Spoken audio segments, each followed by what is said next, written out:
Hello, everybody. How are you doing? Let's just make sure the audio is working okay here. Give it a second. Just want to make sure everything is running okay. Good evening, good evening, good evening.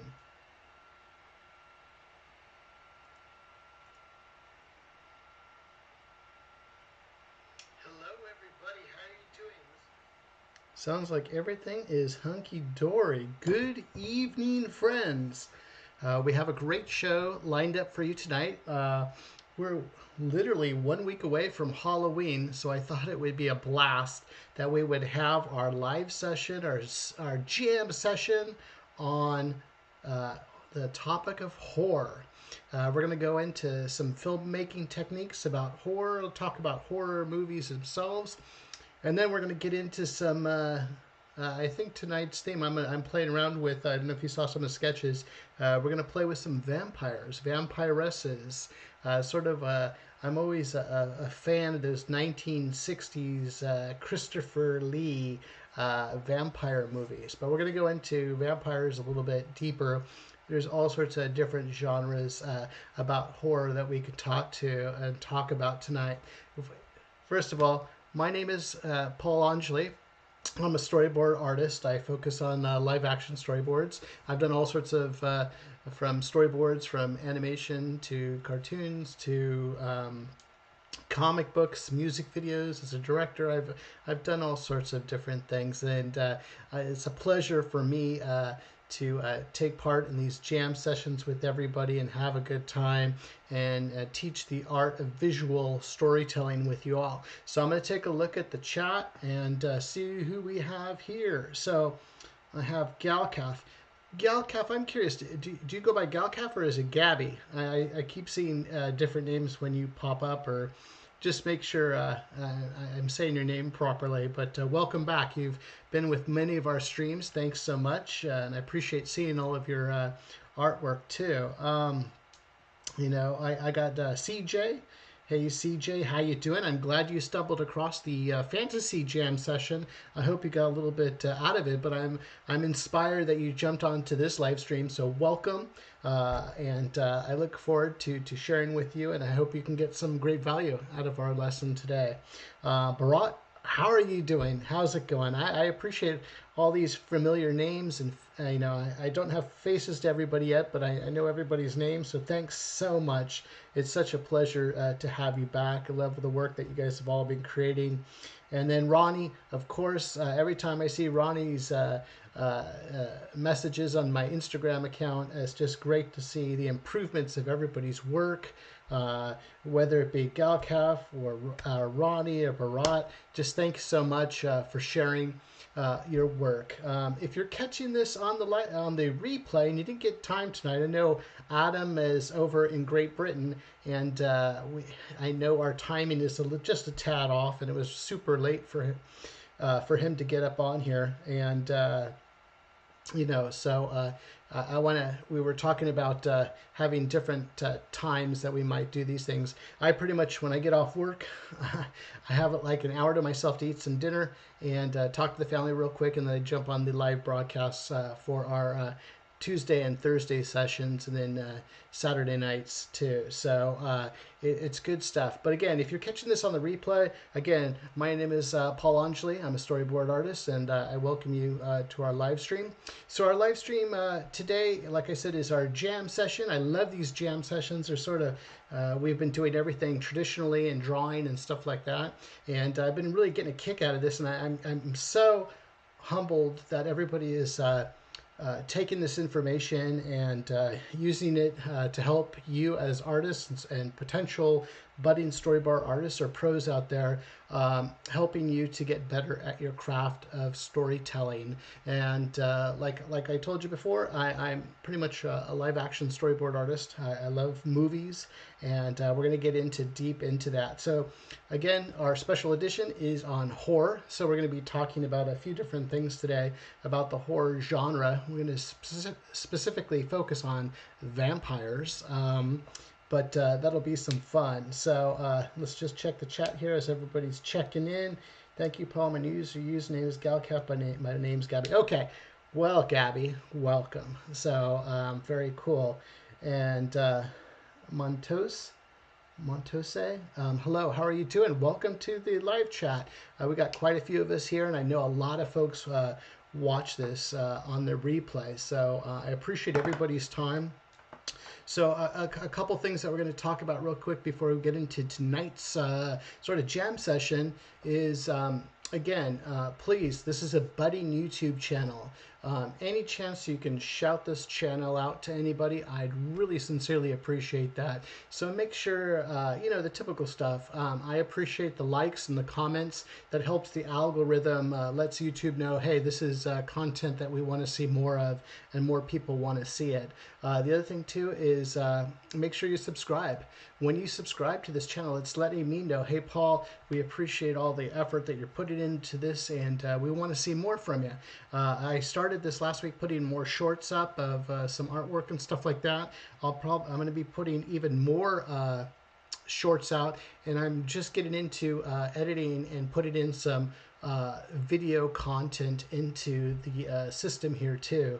So be ready for that in the next couple weeks, besides more shorts of little snippets of tips and tricks and things like that. And we're going to talk about a few of those tips and tricks that are top of mind, as we're getting into our storyboarding sessions here. And any value I can provide to you would be fantastic. The last thing, is share this content out. Please just link over from either my Instagram or over here on YouTube. Get that over if you have it on your social media. I really appreciate that. The more people we have playing in this sandbox, the more help we can give to other budding story artists and visual storytellers. And like I've told you before, it's not just storyboarding that visual storytelling takes place. This is great, like I said, for people who are doing live action film. This is great for a student filmmaker. And you're storyboarding your first student film for the first time. Teach you the basics. You don't have to be some professional fancy artist, You can use some simple figures, stick figures, and we'll go over that again real quick, and to help you to make those storyboards. Also, if you're putting together music videos, you're putting together commercials, any type of ad, that's going to be a 30-second spot. It's your maybe one of these lessons down the road. You'll have to let me know in the chat if you want to see more something like this, more for a feature animation or a serialized type of cartoon or something like that, where we have to stay on model. So you see shows like Adventure Time or other shows like that.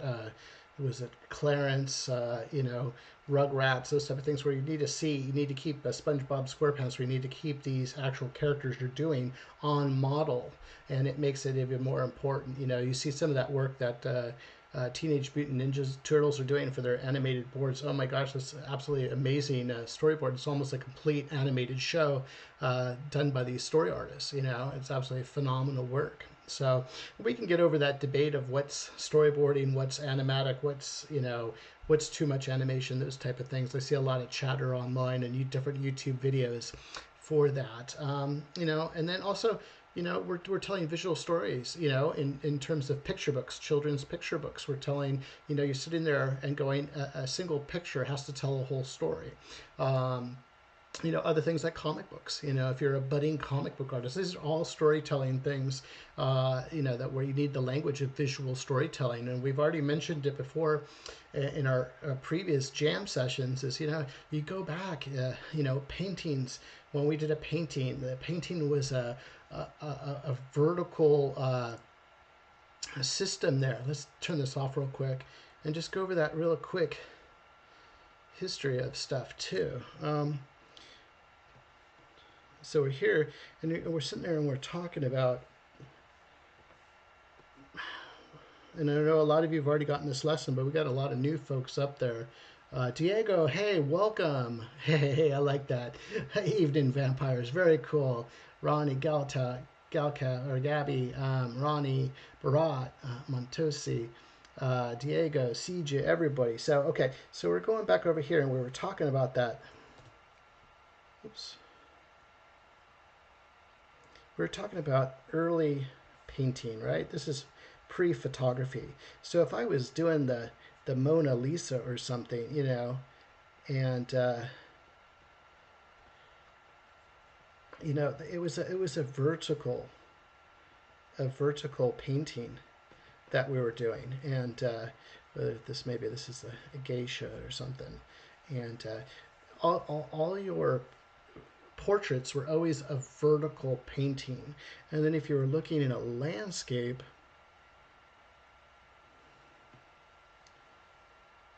they were more a horizontal type painting. And you think of somebody like Bob Ross or something like that. I know Bob did all different types of things, but let's just say this is a vertical painting, in terms of what we're doing. Okay, and you had paintings, and this is how you got into paintings. And when paintings were going, then you got into a lot of the Renaissance, where these paintings were of religious themes and things like that, in which there was we're talking about Michelangelo and the Sistine Chapel, and these images started to tell stories. Whether it be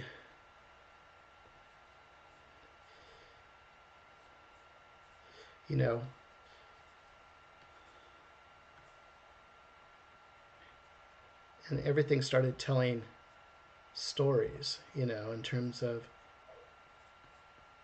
the Sistine Chapel or whatever it might be. We're just sort of doing some just basic sketches here.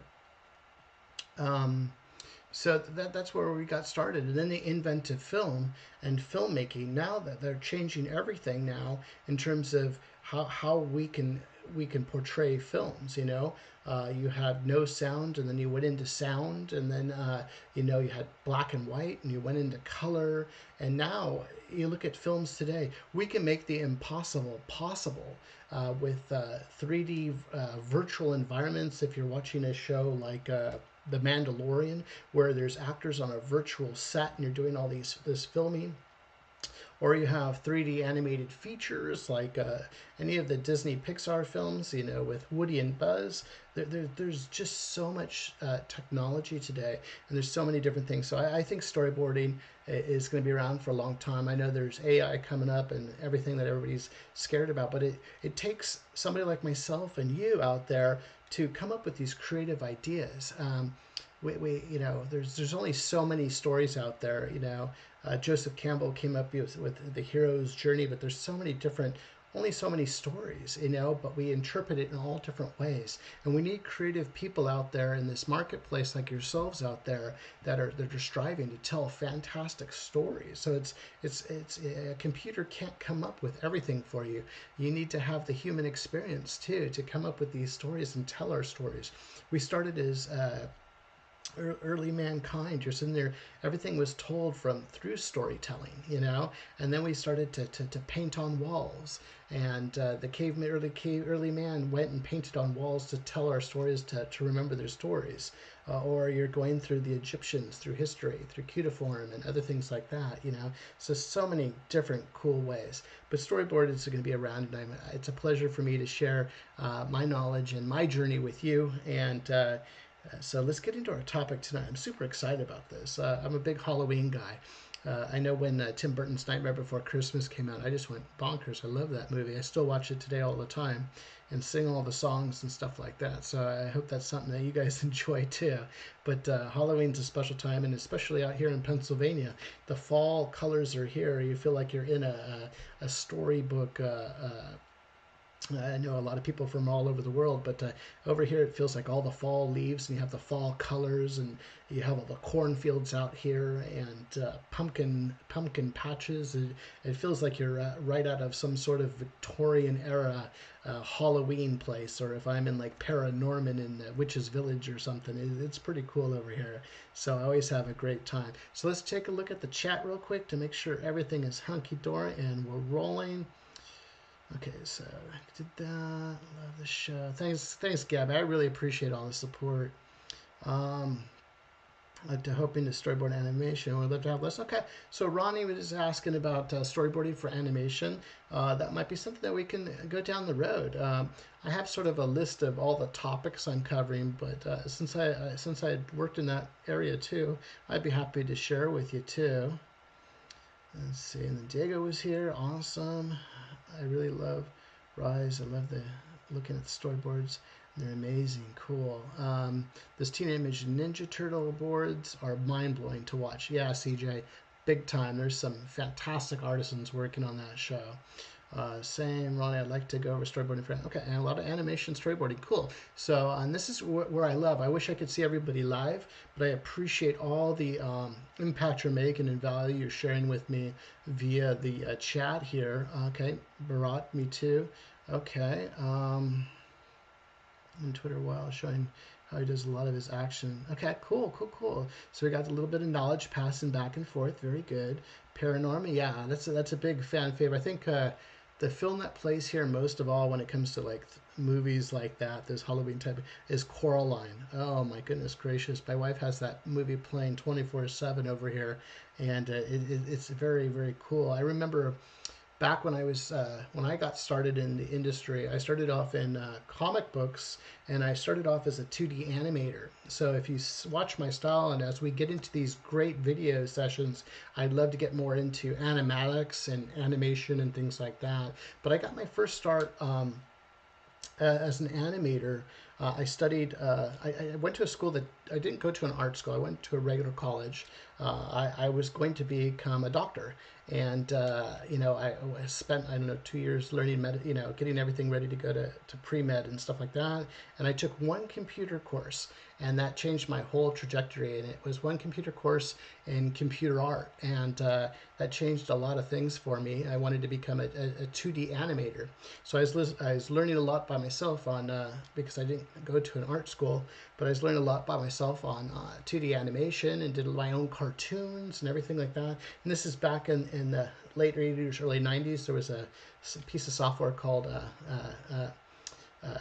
Macromedia, and I worked in Macromedia Director, and I think those were my first cartoons I ever did, looking at Edward Muybridge's shot by shot, learning how animation worked, got the Illusion of Life book, did all that stuff there to learn how to animate, and I got hired while I was in school on my first animation job, and with that trajectory created a really crazy career from there. So I think I worked at that time. I got hired on at a company, and we did the first interactive comic books. And I worked on a series of comic books called Reflux and Reflux 2. And with that opportunity from there, I was able to, in a sense, create my own department of folks. And I was able to, at that time, the project eventually got canceled, but I was doing an interactive comic book starring Jackie Chan, and that was such a wonderful experience, and maybe I'll share more about that later. But I got my start in 2D animation, and it was great. So let me check the chat real quick, and let's get into horror. So Ronnie was asking, Paranorman. I'm not sure if it's something you do or if everyone is on board with this, but I want to ask everyone's work. Maybe pressing use. Okay, yeah, maybe down the road we can do that. Or the other thing is creating some sort of Discord channel because a lot of us folks are sticking together and working together. So that might be something. Let me put a note down real quick. Ronnie, that was a great idea. Let me just see. I'll look into that because we're sort of, in a sense, right now is building a little bit of our own community here. So let me look into that and see what I can learn about that and see what we can do to do that. That's so interesting. So many storyboard instructors have started in STEM fields before. Yeah, that's true. That's true. It's just like you have your start, and whether it be family obligation or family direction of what you should be in life and those type of things, but you can make a great career out of your passions and your love for the arts. So that's something that we can talk about definitely. Let's see. I went to watch Paranormal. Yeah, Paranorman had a lot of scary things in it too. Okay, so let's get into horror. Okay, so let me go back to my. Let's turn this off. Bam. Go back to. Oops, what I was doing here. Okay, so let's get back into the topic of horror. So I don't know about you folks. Let me get my notes here. And let's talk about horror. Let's have some fun with this a little bit. So we can talk about all different types of horror. And you see a lot of folks out there that have had some absolutely phenomenal phenomenal success coming out of the genre of horror. A lot of film students or early directors do their first movies as horror movies, and then they break out. You know, it's usually like something like commercials for storyboard artists, commercials, horror for a storyboard artist for a live action, or it's sometimes to the director. They'll usually pop out of film school doing horror and or music videos. And I think it was David Fincher, who busted out of certain people. Went out of music videos and then got into directing feature films. The person that came to mind when I was typing up the stuff for the YouTube video today was James Wan. You know, James Wan created some of these fantastic suspenseful movies, whether it be the series of The Conjuring or Insidious or Annabelle. I think the latest one is The Nun. You know, and if you think about it, he's built a whole world of all these different horror movies, and it's absolutely phenomenal, you know. And you know, it's just great, you know. And now he's on to, you know, directing big budget, you know, DC comics. I know he's did the first Aquaman. He did the second Aquaman film, and other folks are getting their start, you know, storyboarding for you know. In the horror genre, like my friend Eric Yamamoto, you know, they got their start, you know, and got it going, you know, into that field. So that's pretty cool, you know.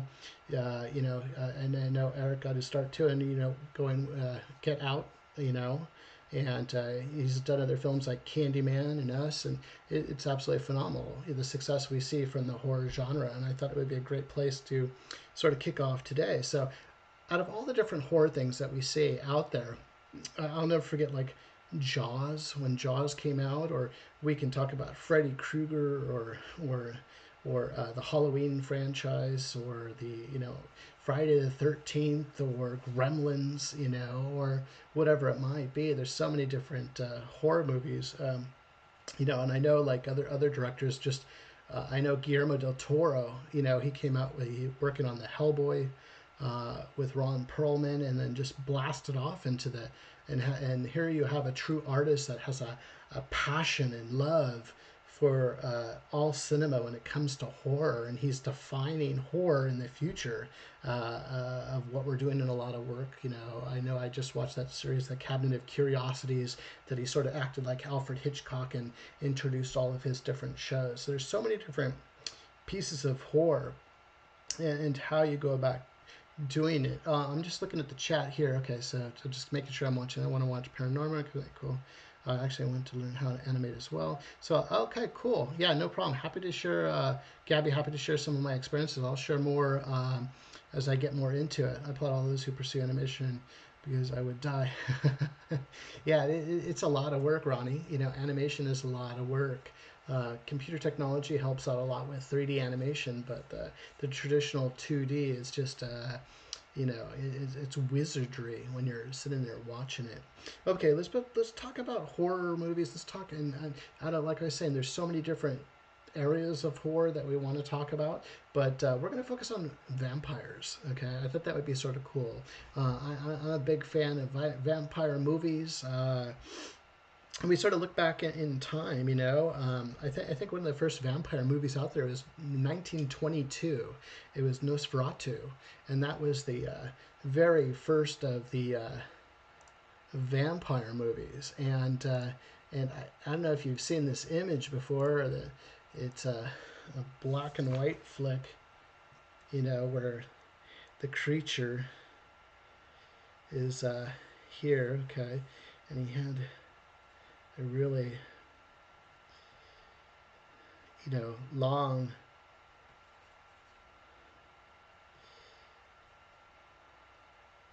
see if we get this in there real quick here, and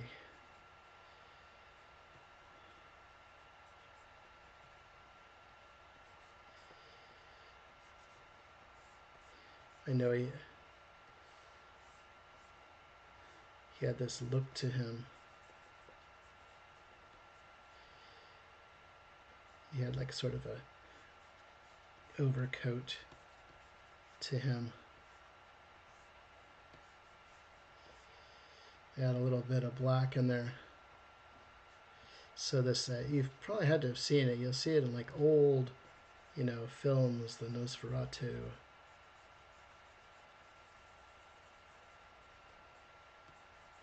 Character. Probably seen this guy.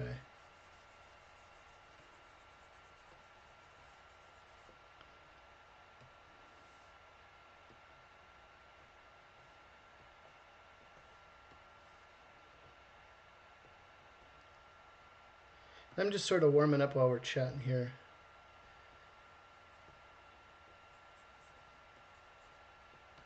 You've had to have seen this somewhere.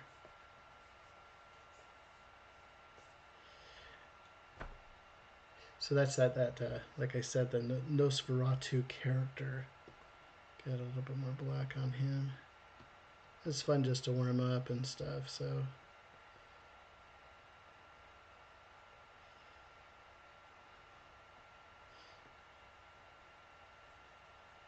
I guess that's where they got the Addams family.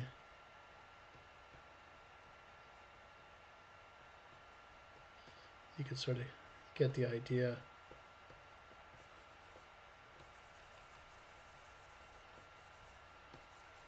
I don't know if you've seen this movie before. This is one of the early vampire movies. Okay, there we go. Nosferatu. There's my little quickie there. And over the years, we've seen all sorts of vampire films come out from there. Uh, so, you know, in all types of movies, you know, I think you sit there and go, you know, we go back to, you know, that was, what did I say, 1922, and in about 1931, you saw the dawn of the true Dracula, and, you know, with Bela Lugosi, and those black and white movies. You had Bela Lugosi or Abbott and Costello meet Dracula and things like that, you know. And then you had Lon Chaney Jr. And Lon Chaney Jr., I think he played the son of Dracula in 1943. And he also played the Wolf Man and things like that. So as we're getting going into films, you know, and as we're going through the history of vampires and films, you know, I sort of love that time frame in 1958. Or excuse me, 1966, Dracula, Prince of Darkness, Christopher Lee. Christopher Lee was this suave British actor, just absolutely phenomenal. And I always liked the look and the era of that 1960, late 50s, early 60s look of those films. And you look at it today, it sort of looks corny, but it's like, but it was fun. It was really cool. It had that sort of that era flick with it. You know, it had color. You know, everybody, the blood that the vampires was almost looked like red paint. It was just crazy looking. But it's something that I always sticks in my head with vampires, and why I wanted to do this today is to have fun with this sort of topic. You know, then as we're going through history, you know, we look at some of those big movies that came out in vampires. You know, you have Wesley Snipes in 1998. You know, he did the movie Blade. He was this you know, half human, half vampire superhero, and that was it. That when that came onto the scene, and you're starting to get martial arts and everything into it too, that was just a crazy cool movie. Um, you know, other movies that came out, like in 1996, you had you know, Dusk Till Dawn, and here's Quentin Tarantino getting into the vampire game too. You know, very cool movie. And then you got Interview with a Vampire, and that came out in 1994 with, you know, you had Tom Cruise and especially Brad Pitt hitting on the scene, playing his character, and just absolutely fantastic, you know. And then a few years before that, 1992, you had Francis Ford Coppola doing Bram Stoker's Dracula, and here you have, like, you have John Wick himself was in the movie, Keanu Reeves. You had so many different great characters in there. Um, you had Gary Oldman, Winona Ryder, who was a huge success at that time too, all starring in Bram Stoker's Dracula. You know, just Gary Oldman's portrayal of Vlad, sort of like the Vlad the Impaler, and sort of as that old creepy Dracula, just awesome. You know, in terms of what we're doing. You know. And then in the 2000s, you had a lot of films come out after the 90s that just still, you know, there was a lot of value with horror movies and vampires too. So, you know, you had the one more that during my time too was The Lost Boys, you know, when that came out in 1987. Just a huge movie. You had Kiefer Sutherland, you had Corey Haim and Corey Feldman, you had Jason Patrick, you had so many, Jamie Gertz, you had, what a great film. And I grew up in California, so that was filmed in Santa Cruz in California. And when I was growing up, that was always a cool thing. So if we're out surfing or doing something, it's like, oh yeah, Lost Boys. And, you know, I remember I was doing just a quick story while we're off on a tangent here. I remember doing my first comic, and I was working with the owner of the comic book store that's where they filmed The Lost Boys, where they're looking at their vampire comics, and the Frog Brothers, you know, are trying to help Corey Haim, you know, how to fight vampires. So that was sort of cool. I guess I got a fascination with vampires, folks. That's the way it goes. Another thing too is, you know, that was the time where the first Twilight came out as well. You know, in the sort of mid 2000s there. You know, in 2008, I believe it was. Another quick story too. I'll go back, and if he's still making feature films, give me a call. But that's Len Wiseman. He came out, and he directed and created the franchise of Underworld. And just a quick story about Len Wiseman. We actually went to the same high school. You know, you sit there and all these years later going, wow, I didn't know I was in the same art class sitting next to Len Wiseman all those years ago. And here I am as a story artist, and here he is as a director and executive producer of a lot of these horror shows that you see out there today too. So that's hi, Len. How you doing? So good stuff out there.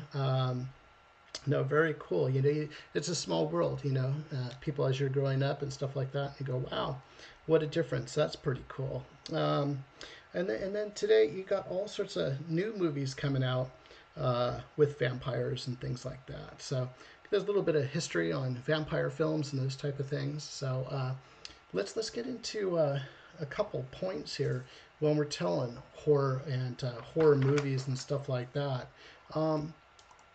When you're talking horror too, is let me see if I wrote that quote down somewhere. I just had a quote for you folks. Let me see where I put that quote.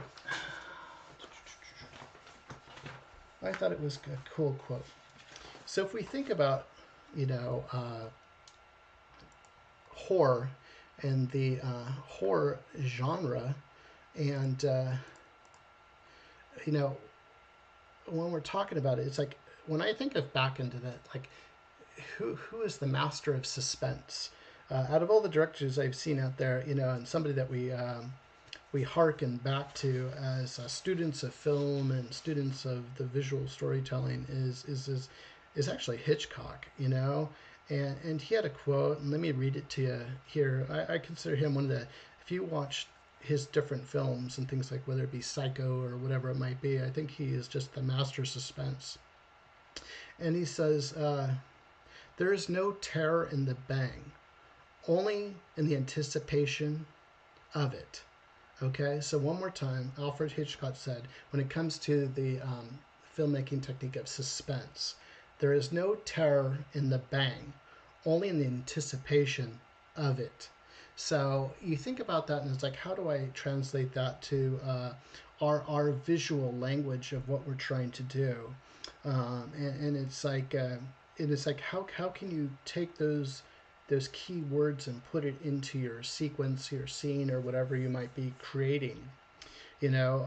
And if you look at a couple different ways we can look at things too, let me write this while we're talking so we can sort of all be on the same page. Get this down just a tad bit. Is you know, we see movies today, and we call them jump scares. Okay, and with jump scares, that's that. we, we we we we take our friends and we go to the movies and things like that. So jump scares are huge. You know, the first type of jump scare that we can sort of talk about when it comes to vampires or horror in a sense is shock.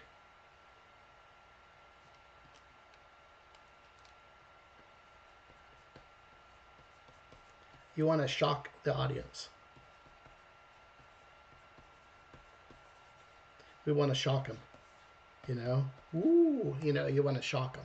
Okay, and that's sort of the easy way out. You know, you're in the normalcy, and then boom, you hit them with a shock.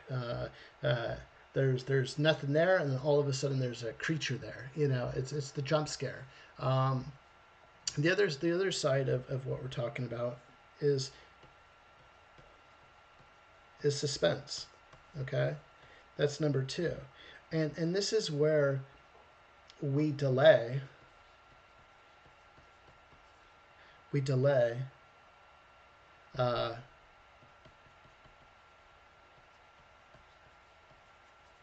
the expected. Come on, computer, catch up with me.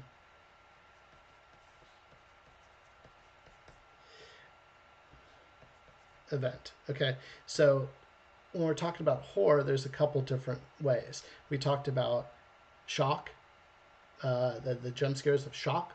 We're in normalcy, and then boom, we'll get hit over the head with some sort of creature, the vampire, or whatever it might be. And suspense is, the way I sort of look at it is, you know, in that establishing shot, there's something over there. You can't see it, and this is where like James Wan is doing a fantastic job, and I would say it's like when you're seeing that picture of in the Conjuring, and you see the characters looking at the painting of the nun that's on the wall, and you're like, you know, something's not right.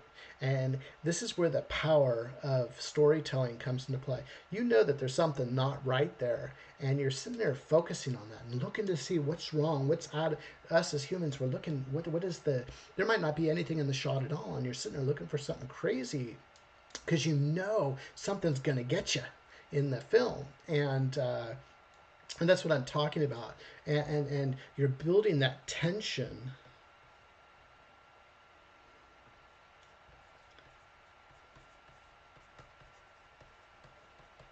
You're building that tension tighter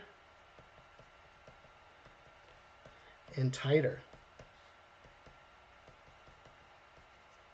okay? Until you get the scare. You know it's coming, and those are so wonderful to pull off. When you finally pull those things off. It's one thing to have, okay, this is normal, then there's some creature looking at you. It's different when you know there's something not right there, and filmmakers using the visual language of the shot. We've talked, and if you want to go into any shots or camera angles, all that stuff, watch those other live streams that we did these past so many weeks. But you sit there and think about it, and it's like the critical thing is like, how do I build suspense?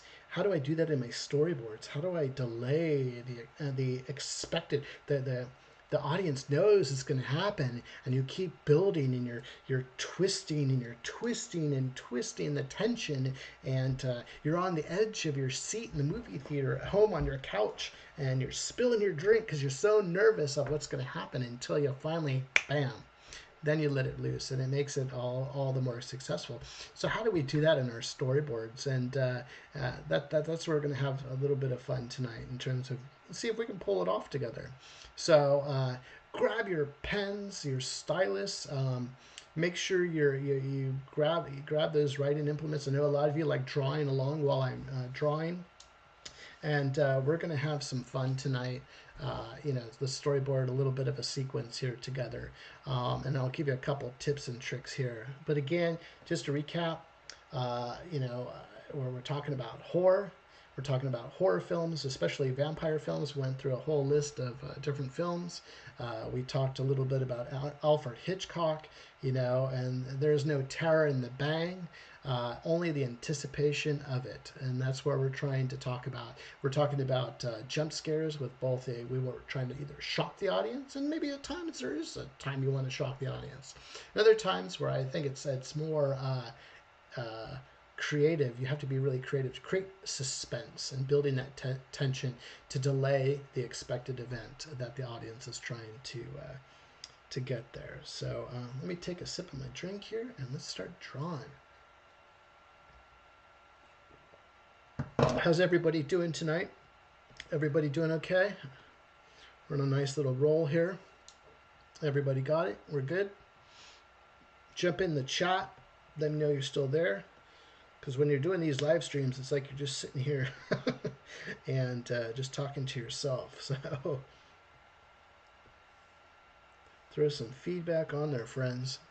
Cool, CJ. I can't think of a better example of that than the cat and the cat from Alien. Oh yeah. Oh my goodness gracious. That was just crazy. The suspense of that, and then just the alien creature and all that stuff. Yes, just got home from school. Cool. Yeah, no, good stuff. I appreciate everybody jumping on. I appreciate you folks that didn't get to join on with us, and we're talking in the replay. So let's I had a little tip I wanted to share with you guys. I'm always like writing stuff down going, hey, don't forget to share this with your friends. I'm going to throw this down. Throw this down a little bit. Okay, so this is our picture frame. Here, our bounding box, and in another video we can hey, Ronnie's just chilling using the tablet. Awesome. And I can't wait to see your stuff when we're doing these boards here. But here's a little tip for you guys. Let's just say you have your, I always draw within a box. Sometimes I loosely draw, excuse me, and then I'll go into the bounding box. But I try to go with a bounding box first, and this is your picture frame of what we're trying to say here in terms of what we're doing. But a little tip for y'all is if you're working digitally, or even if you're working with a pen, and if you saw one of my other jam sessions, I know CJ was, or Montosi was checking out, is I tend to use a thicker marker when I'm drawing traditionally. a couple of reasons why I use a marker or a pen is not just a pencil. A pencil you can erase. When you're drawing with a pen, and a lot of you folks that have already been with me, you already know what I'm going to say, but when you're drawing with a pen, you have to be more conscious of putting your lines down. You have to be more thinking a little bit more when you put it down. It's not so much a scribble that you can erase with your eraser. You have to be exact with your pen. And the other thing too with storyboarding is I'm trying to fill a lot of space with a small space with a lot of pen. And let's see. And Gabby, doing great. I already have my pen and marker ready. Awesome, cool. So my little tip here is if you're working digitally, let's loosen this up again. Okay. And let's just say we're going to do let's just do a medium shot or something like that. What I'll do is I'll grab a thicker brush. Let's just see how this brush is. And I'll grab that thicker brush and instead of drawing all that detail, let's just say I'm going to draw a character. I know they're going to be right here. And it's going to be a medium shot. They're going to be right here.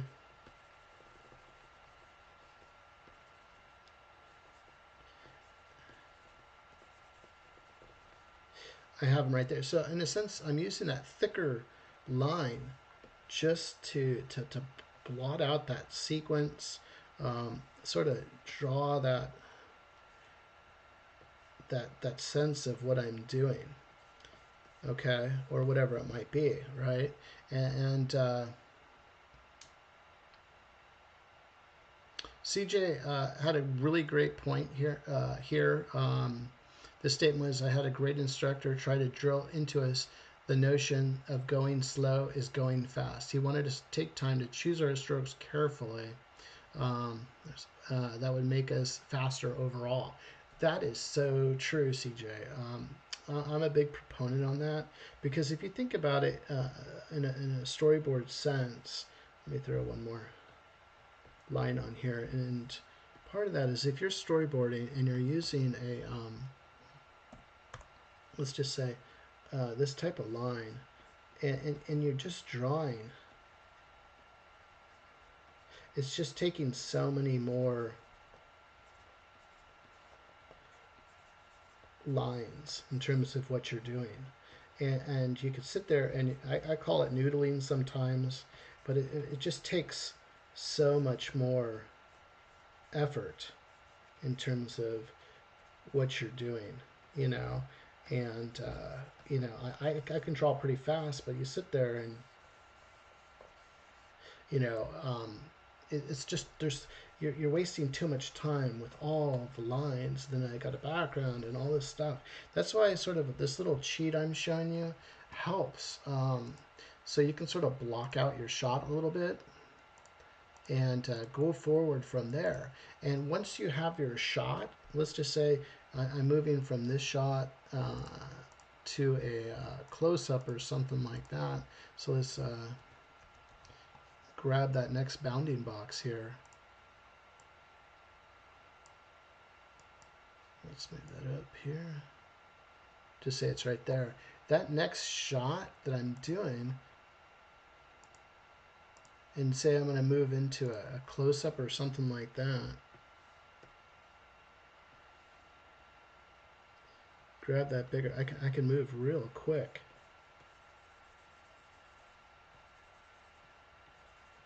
And then what I can do is once I have that, and you're thinking about the speed, here we are, we've already busted out 2 shots real quick, like in just a minute or two, cutting down in our frame.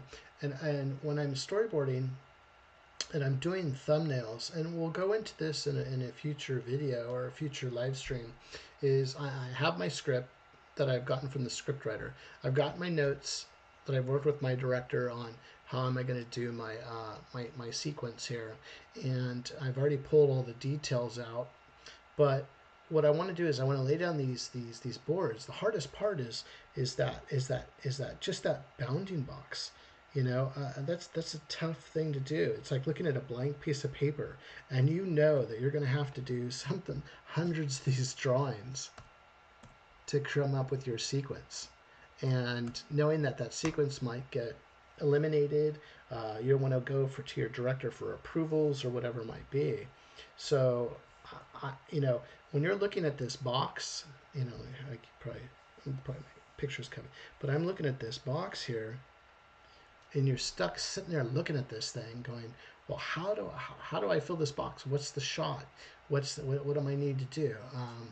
So that's where all that knowledge of practice of drawing.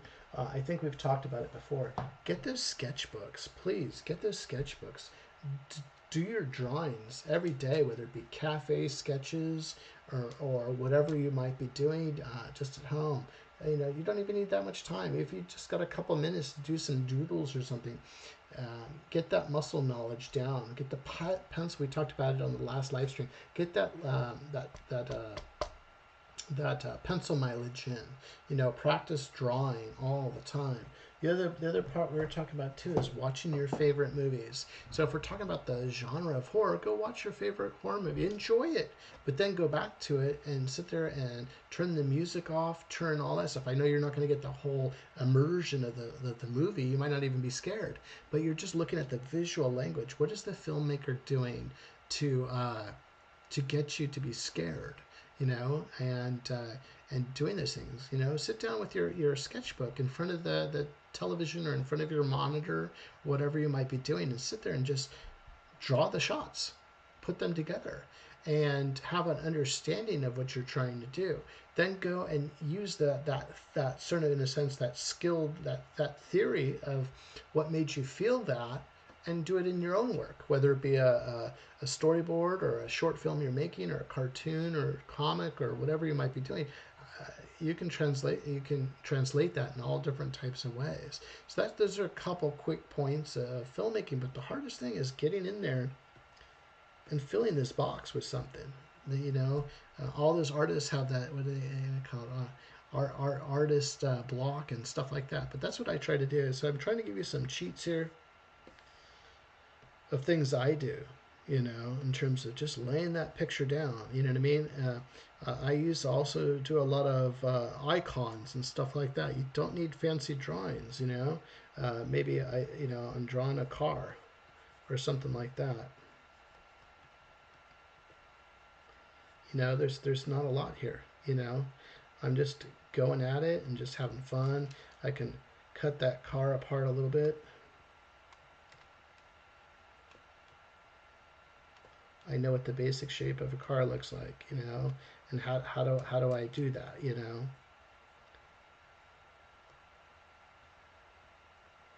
terms of what I'm doing, whatever it might be. Use those icons, whether it be a person or whoever it might be. You sort of got the idea of what you're doing. So I'm laying that down, but then I can come back in and sit there and figure out. And this is like the difference between like as you're thumbnailing, but also you can do it into your rubs. Now I can come in with a smaller pen tool and just sort of work it out from there. Okay, how am I going to draw this face? How am I going to draw this character? Is it a woman? Is it a man? How am I going to draw this character? Is this the vampiress? How am I going to do this? What is it that we're doing here? Is it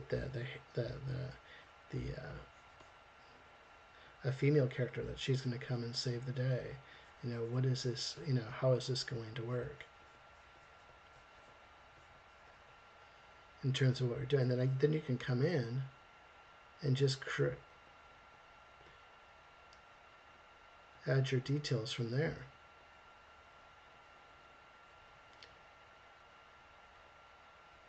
From your boards.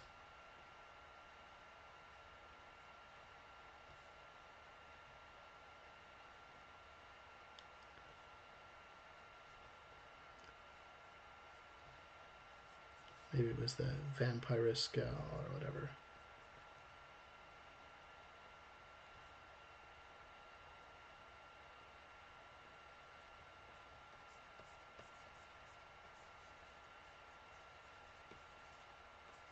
As we're drawing here.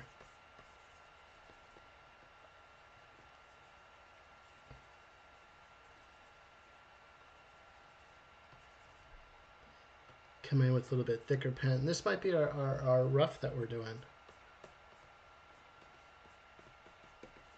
You can sort of see the image come together just based on that. Now we're, we went from a little bit of a doodle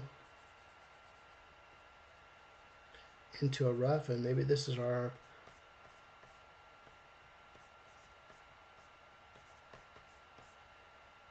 now we're going into our finest polished board.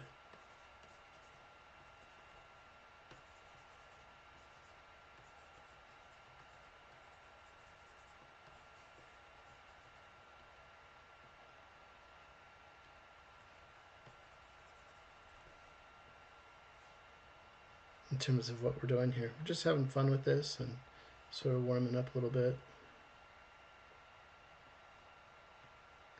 But you sort of got the idea of where we're going.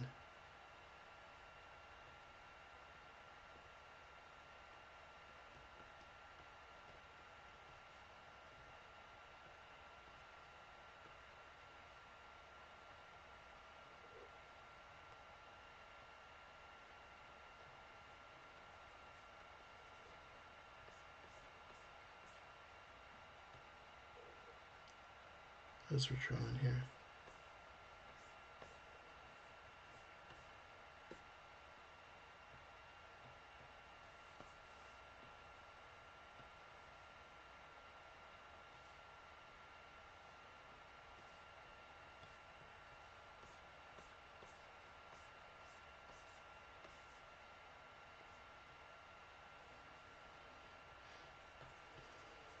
You got the sort of idea of how we're doing, and now we're just drawing and stuff, but you got the idea of how we started off. We could correct that image or whatever we need to do and our eyes off.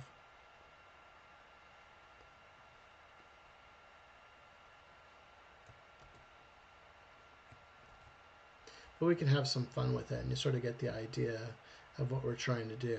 But we're starting off with that simple form with those shapes and then creating from there.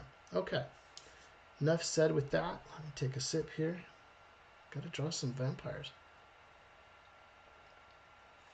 If you have any questions, please throw it into that live chat. I appreciate it. If you're getting some great value out of this, don't forget to drop me a note in the comments to tell the YouTube algorithm I like what Polly's doing and I want to see more. And then don't forget to subscribe. I really appreciate those subscriptions into my channel. It really means a lot to me, and it tells me, hey, Polly, we want to see more. Keep it coming. Keep it coming, buddy. For me, in times like this, it's almost 1 in the morning. I'm happy to do this. I am jazzed to do this. I'm excited to do this with you guys. I know I got to be back at work at, let's see what time.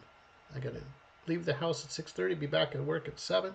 But I really appreciate taking the time with you guys and each of you at your home, whether it be your cell phone or your desktop or wherever you are and wherever you are in the world, taking the time to spend it with me. I'm just really humbled, and I thank you so much. And again, don't forget to share. If you're getting some great value out of these lessons, please share this along to your other artistic friends that want to get into this industry. And the work I've been seeing from a lot of the folks that are on the live stream right now is just absolutely wonderful. So, excuse me, just super impressed, and thanks so much, everybody. So let's get into some meat and potatoes here. Okay, let's get this stuff off. Okay, so I'm going on the fly here. Don't have any pre-thought up stuff. I know I had done a couple drawings and things like that, but let's tell a little bit of story. CJ, yeah, East Coast represent. Yeah, it's almost 1 o'clock in the morning over here on the East Coast, and we're going. So I'm just sort of thinking right now, and I was doing a bunch of shorts here, and I think that you ever go to a movie theater, and some of the notes I had written to myself, you ever go to the movie theater and you're late for a movie, and Ronnie's on the West Coast. I know all of our family, our parents and brothers and sisters are all in the West Coast too, Ronnie, and so it's tough when we're having to have family chats, so I got you on the West Coast side. But that's where it's all. You're right there by the epicenter of the filmmaking universe, right there, down in Southern California. Um, but my point was, when you go to the movies, you want to get there on time. I have a routine I do with my family. I always like getting the movie early. And I always like watching the trailers and things like that. But I always want to sit in the middle of the theater, about halfway in the theater. That's sort of my spot, and that's where I find the most enjoyment going to see my favorite film. But when you're going to the movie theater and you're late, it hits you. You sort of, you ever, if you get to a movie late and you're already into the movie and stuff, you sort of lose pace. And especially if you're in like a fantasy movie or a sci-fi movie or something like that. And if you think about it, why did you why are you not with it, or why is it harder to follow that film? And my point is this is we've talked about it in the previous live streams, but that establishing shot or establishing shots are super critically important to your story and you as a storyboard artist, especially if you're doing something that's fantastic. If you're doing something that's science based, or there's rules, right? Let's just say we're doing a vampire horror movie and it's taking place today. I know vampires are fantastic and stuff, but vampires even have their rules, right? So most of the time, and you think of those silly rules like, okay, so vampires don't like holy water and vampires don't like garlic, and you're sitting there going, okay, and then vampires can't see their reflection in a mirror or something, and the only way to kill a vampire is to stab it through the heart with a stake. It's like the silver bullet for a werewolf. Okay, so it has rules, and when you're working in film, we want to establish the environment. Where are we at? That's where that establishing shot comes into play. So when you're talking something fantastic like Alice in Wonderland, The Wizard of Oz, those world, Lord of the Rings, and those that we're talking about with fantasy, is you need to establish the world. What is that world? And you see something like the latest Blade Runner film that came out with that came out just, I think, was it Blade Runner 2049? If you're watching the opening sequence, you have to introduce the world, and you have to show what does the Blade Runner world look like. So it's so many different shots of this world to get you as the audience member to go, okay, I'm buying into this. This is pretty cool. I'm going into this world. And you'll find that in a lot of different films. You sit there and you look at a film like Wizard of Oz. There's a normal life, and the rules are normal on the farm. And the tornado comes through and picks up Dorothy's house and spins her all around, and it's all in black and white. And then all of a sudden, she lands in the land of Oz, right? And she landed on the one of the Wicked Witches, and she opens up the door, and boom, everything is in vivid color, and you're introduced to this new world. So you need to have those establishing shots, or what are those, the world of the Munchkins and all those great tones and things like that. So my point is when you're watching a film, you got to establish everything. There's the rules of that. So if I'm doing a horror movie or wherever it might be, or a vampire, I want to see the castle. I want to see where Dracula lives. I want to see where everything's going, in that realm. Or if I'm doing a 1960s vampire film, I want to see what's the streets look like. Where am I located? And because you sort of go from that out. Think of it as the establishing shot is used at the beginning, and so what are good shots for an establishing shot? It's usually extreme wide angle shot, and it's a wide shot, right? And that's what makes great establishing shots, right? Because the The establishing shot is going to introduce you to the geography of the world. What time of day is it? Is it morning, night? You know, is it raining? You know, you think about that Blade Runner movie that we were just talking about. You need to establish that environment. You're seeing what does that environment look like?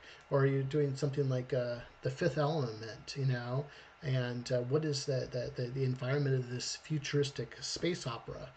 Starring Bruce Willis. You know what I mean? It's like, what does the Fifth Element world look like? You know, in terms of what you're doing, and then you start going in and you have your establishing shot that's giving you your geography of that world, and then you go into your wide shot is. And think about it with a wide shot is how is that subject, how is your character interacting with that world, and that's where the wide shot comes into play. So you're bouncing back and forth with those shots, going how are the characters or people in that world interacting with the environment? What's the environment look like? Those type of things. So we can, you know, so those are some of the things. But that's just my point on, you know, if you got to a movie late, because you're already into the movie, so now you're getting tighter and tighter in your shots. And as a story artist, you're thinking through all these different things. So when we're introducing a world or we're introducing something, we got to start off with those establishing shots.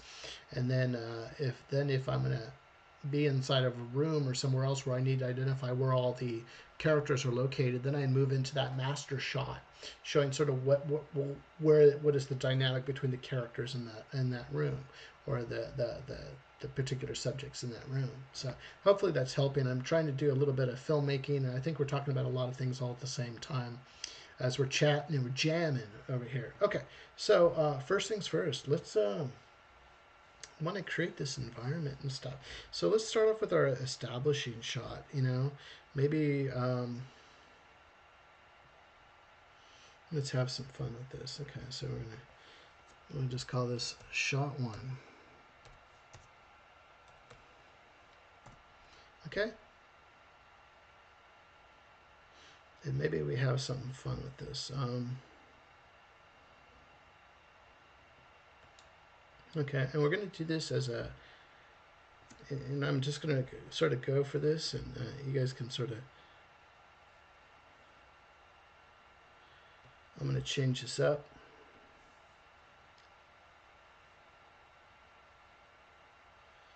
How about we do it like this? And this will be a tilt. Okay, okay, be a tilt shot. So we're going, the camera's going to be tilting down, and we're going to have some fun with this. Okay, so how are we going to start this first part of this tilt here? Okay, and we're just going to go freehand, and we're just going to go out. Okay, I'm going to start off is with the moon. Okay, and then we have our cloud area over here. It's nighttime.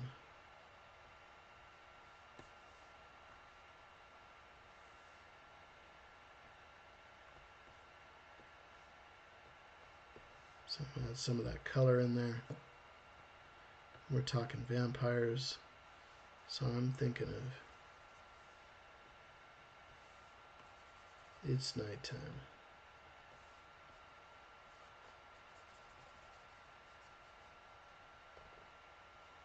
And we could do this in a couple different ways. I can either color it in like that, but we're also, you know, that takes a little bit of time too. So maybe we'll use our selection tool.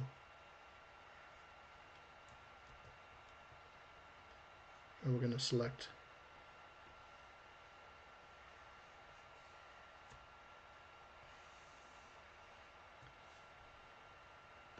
this environment. It's nighttime.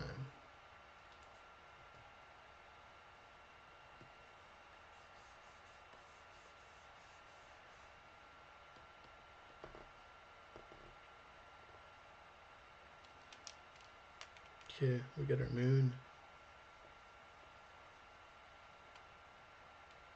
out here. And then we want the castle. We're going to sort of tilt down, and we're going to expose that castle on there. Okay. So let's throw that castle in. Maybe we'll use a little bit of perspective in here.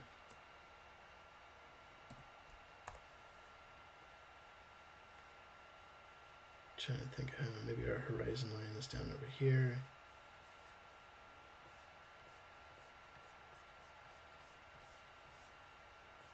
We want to expose Dracula's castle.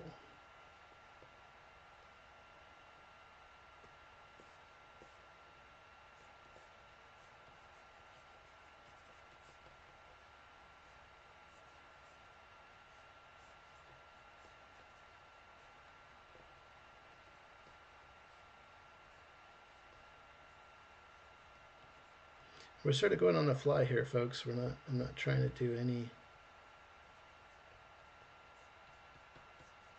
type of fanciness or anything like that. We're just sort of going with the flow here. Just drawing Dracula's castle. So let's get some imagery with this castle. Get a thicker brush. Hope you guys are all having fun drawing too.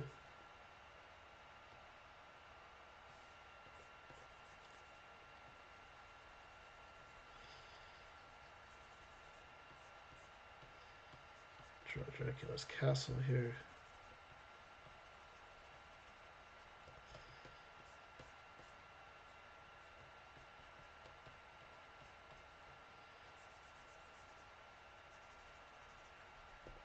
You know, the other thing too is when you're boarding and you come up with your shot list, we're sort of winging it here and just sort of having fun drawing and telling stories together in these jam sessions. But I think we'll get something a little bit. We'll use this, you know, a shot list and things like that as we go forward of what we're doing here. But we're just sort of on the fly today. We're just drawing, telling stories that are fun.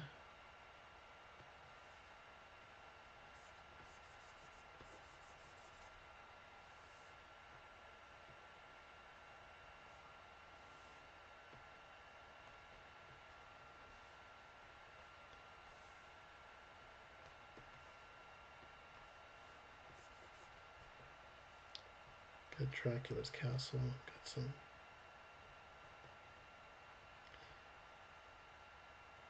Oops.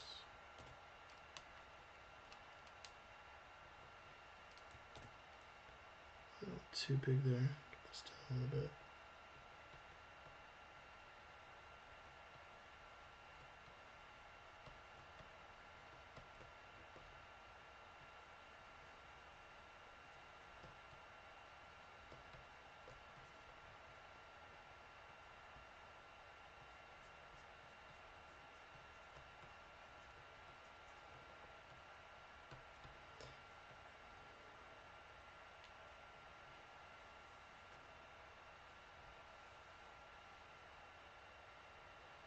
Just sort of thinking out loud here.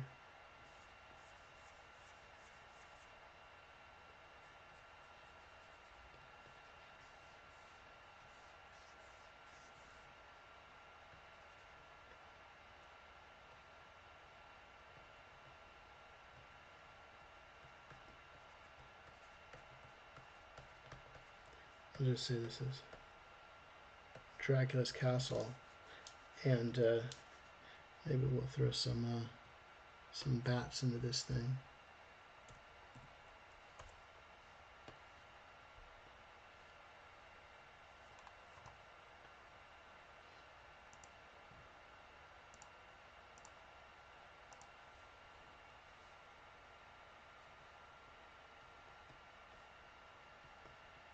So as we're looking at this tilt shot, you know, sort of the idea of what we're trying to do here is, oops.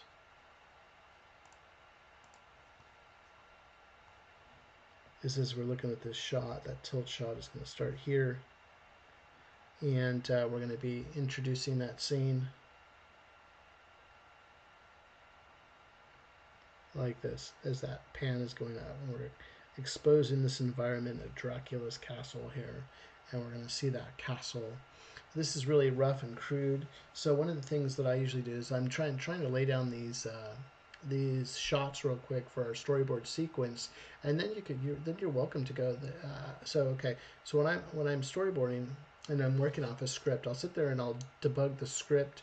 I'll be working with the director, breaking down who are my characters, what are the actions, what do we want to see, maybe we'll be riffing on, oh, did you see that movie? That's where that movie knowledge comes into play. And let's I want something to look like this, I want something to look like that, and you're playing that sort of collage of different of thinking for everything.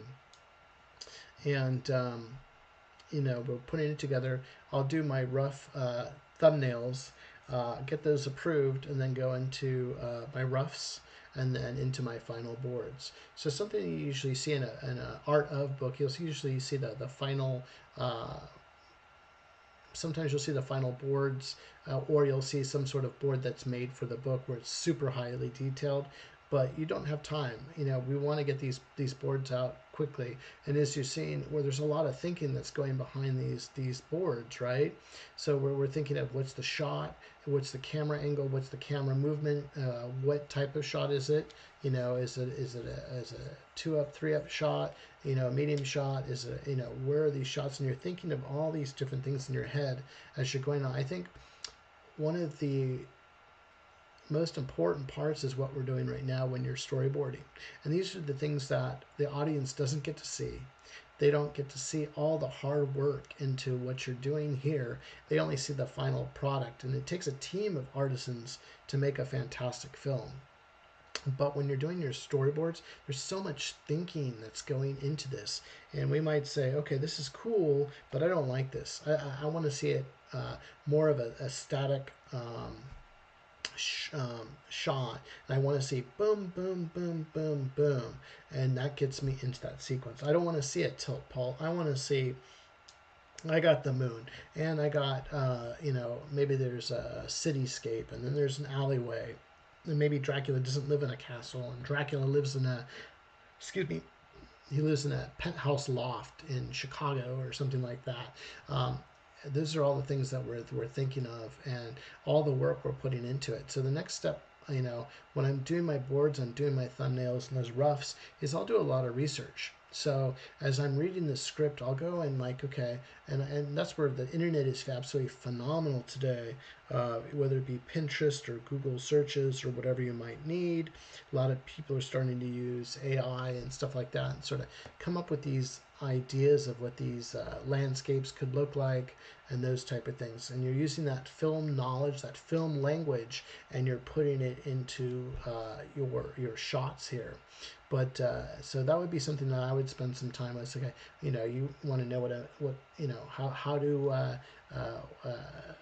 horror film clouds look like? What does the moon look like? What is castles different? Am I looking in Germany, Neuschwanstein, or wherever I'm looking at, or if it's something simple, maybe there's I have to look at Aztec or Mayan temples, or something like that. So you need to have that. Not everybody knows everything. And even myself, I have to do a lot of research on how am I going to do that. If I'm drawing a Buick, a car, I need to know how to look at a few pictures of a Buick to get an idea of how a Buick is drawn. So we can do those different things. Okay, so carrying on, we've already given a couple tips of how to be quicker in your storyboards. We talked about using a thicker stylus brush. We talked about using a thicker marker to do those drawings, and to do that, and then you go do your refined detail on top of those simple drawings, because the hardest thing is filling up that picture box of what we're doing. Okay, but let's get back to this. Let's get back to our sort of our Dracula story. Okay, so we have this shot of the moon. We're tilting down. Where are we going to go from here, folks? Okay, so let's think about where we're going to go from there. I'm just thinking right now in terms of what we're doing. Okay, and maybe we might go up into the castle. Let's get into the castle a little bit.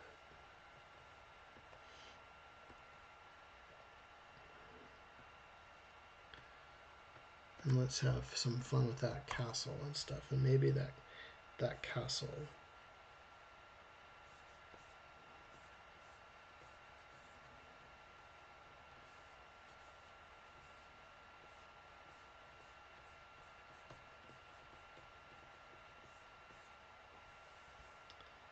I'm just thinking castle right now. I'm thinking of the window and the castle. I'm thinking of bricks. I'm thinking of, you know, what are those things? Maybe some torches. Maybe I'm just looking at a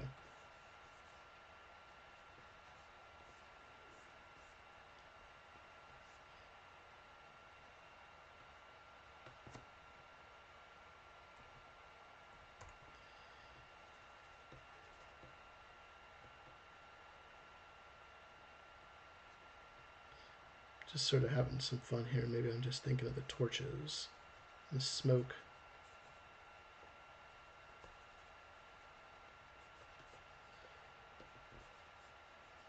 Because we're looking at that castle, through a castle window.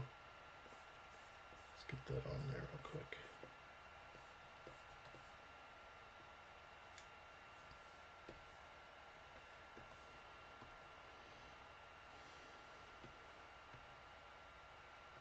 We're coming up to Dracula's lair, and we're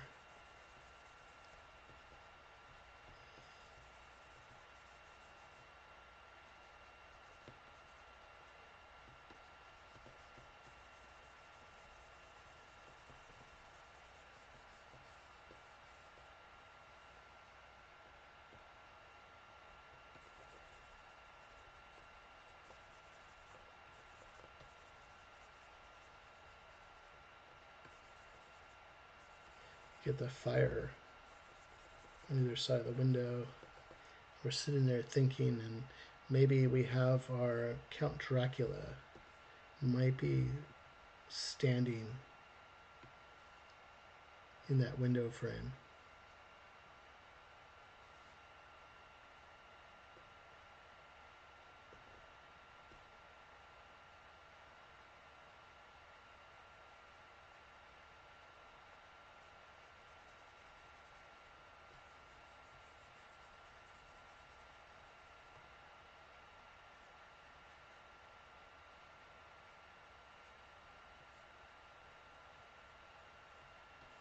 Just sort of having fun with this.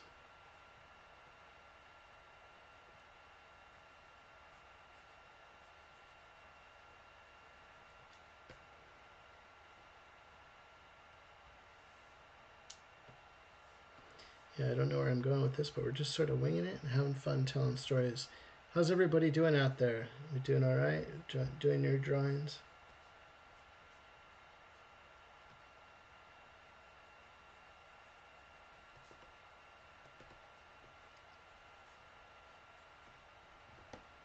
So we got something like this. Let's see.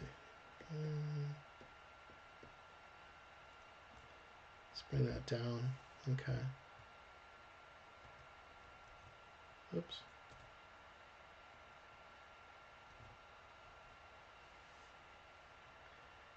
Let's bring that same shot down.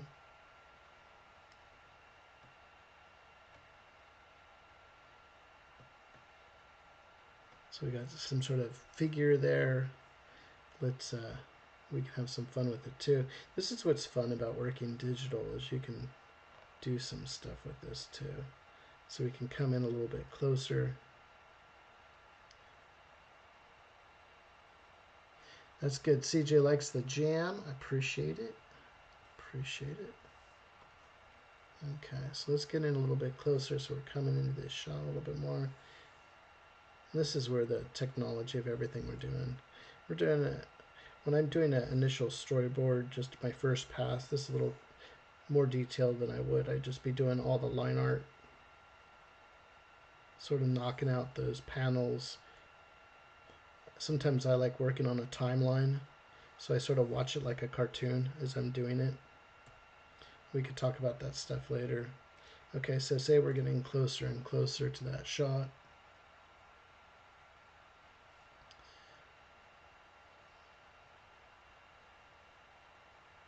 Montse says, yeah, I always struggle a bit with camera tilts, but they look so good. That's true. And maybe what we can do in one of these jam sessions, or I can do just one-off videos, is how I storyboarded out. So, because you can do it one of two ways. If we're just quick and dirty, I'm just going to use some arrows, boop, boop, boop, or I'm doing a pan, I'm doing a tracking shot, whatever it might be. Just use some.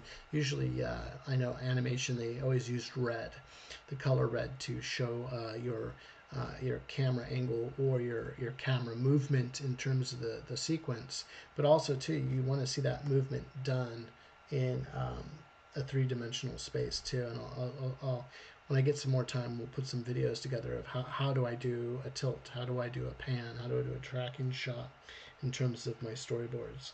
So let's get up into here. Let's get rid of Dracula there. Let's get him to the window. Okay, so he's going to be looking out the window. Have some fun with that. And we could use that technique we were just talking about, where we're going to use a thicker line. We'll use a gray thing. So he's going to be looking out the window here.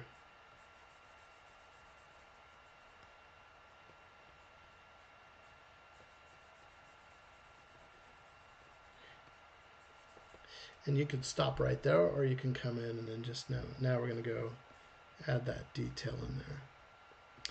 So it gives you an idea of how quickly we need to be working. And we're rolling pretty good step here. Not doing anything professional right now, but we're doing keeping it going right there. So let's have that Dracula. So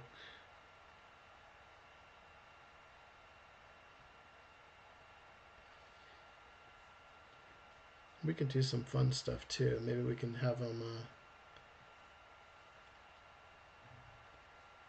see how we're going to do this. Okay, let's just see.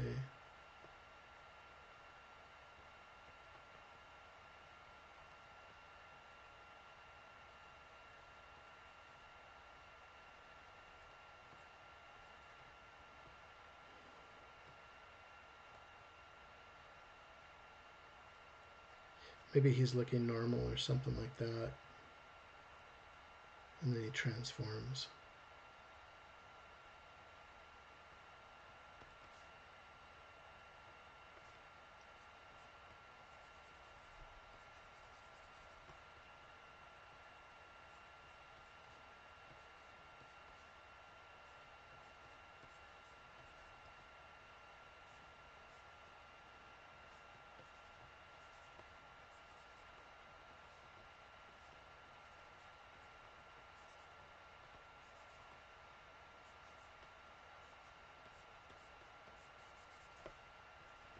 You can sort of see how I'm drawing here.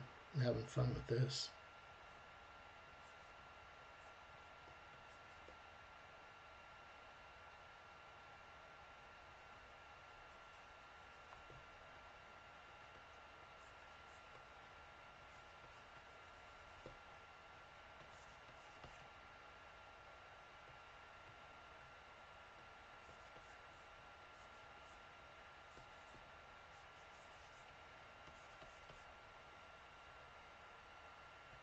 Just give him some sort of cool mustache. Give him that little style here. He has been live for thousands of years.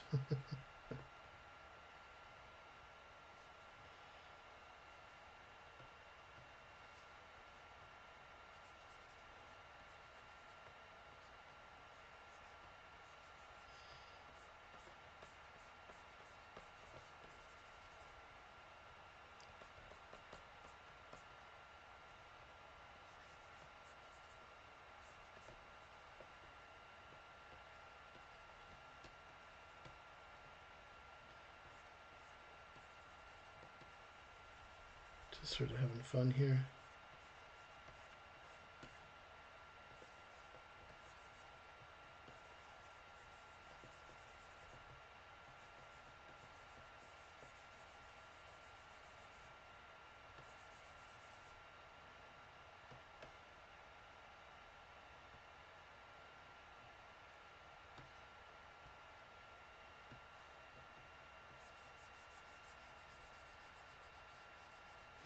And we can quickly talk about that jump scare.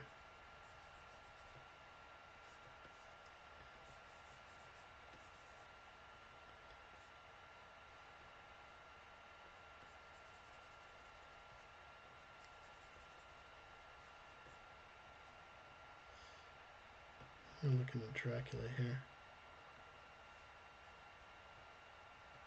We're just painting, having fun with this.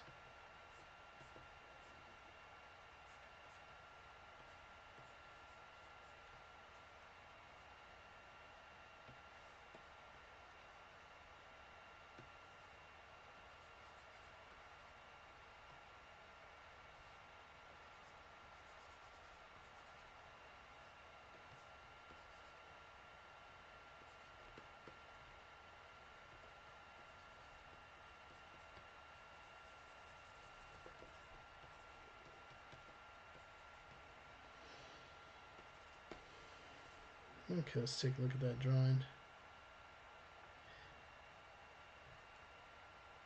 Oh, awesome, Ronnie. I can't wait to see what you got going on there. Okay, so let's real quick as we're gonna go. Let's do a quick jump scare, and what we're trying to say is we're going into this this Dracula character and having sort of fun with it.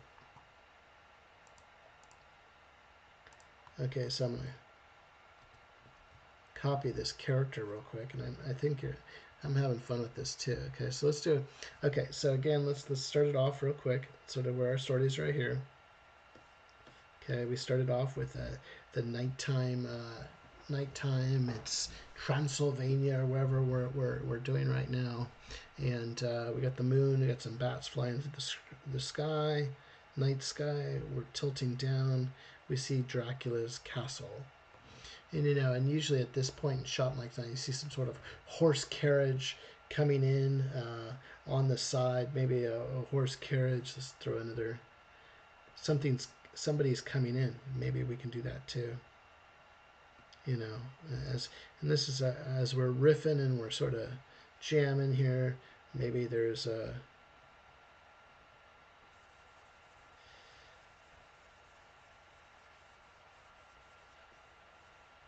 think about it. And this is what I mean by,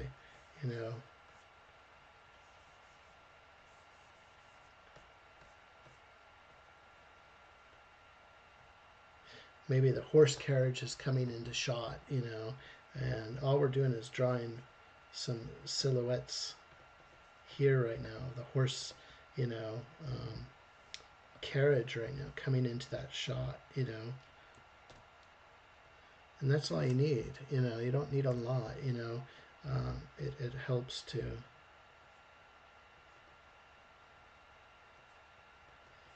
As the riders are coming in, the horses is coming into these shots.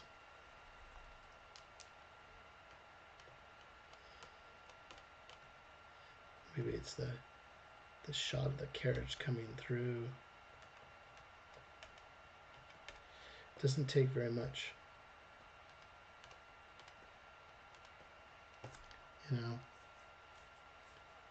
Hey, awesome, Ronnie. I'm glad these live streams have been really helping you. I'm having fun doing them too. As this strike is going on right now, I'm just happy I can share some knowledge with you good folks, and we can have some fun together. So thanks so much for joining up. Okay, so we've changed this shot already. So, and that's one thing about storyboarding. You can always see something new and you're going through different iterations, And so we've got the moonlight, we're tilting down, and there's a, some sort of horse carriage coming into shot, and you think about it, it's like I just drew a bunch of scribbly lines, I don't know, I'm looking at the live stream right now while it's playing. It looks somewhat decent there, but it's just a bunch of gobbledygook, shadings and lines. I got the idea of where it's going. I can do more refined skills, but then I can go look up and see what a medieval carriage and horse look like or something like that. But I got the idea, and I think the other thing too that we need in there for this particular shot is we need, oops, come on, pen, is we need to see the pathway going into the castle or whatever. So we know that's going on. So now we know what Dracula is looking at. We have Dracula, next cut into Dracula, we're peering through Dracula through one of the windows. And then we get the close-up we see the mid shot of Dracula peering out the window, looking at that carriage that's coming closer. And, we can either do a couple things where, let me grab this shot real quick. Is it this one?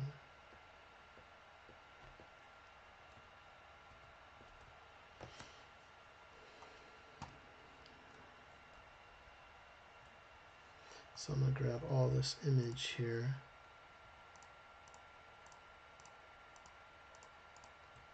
I'm going to group these together. So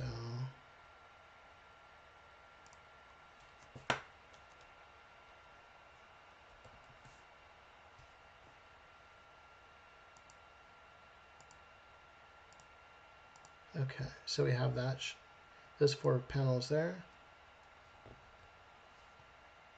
And then we have the shot here of Dracula. But what we're going to do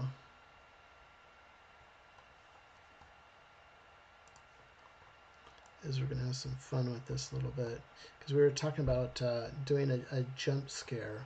So maybe what we'll do is we're going to move this frame down here.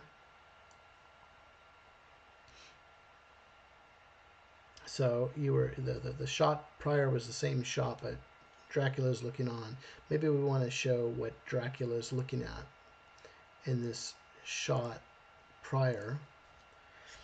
So it's that carriage sequence, right? So we want to show what's going on here. So let's that carriage is coming from far away.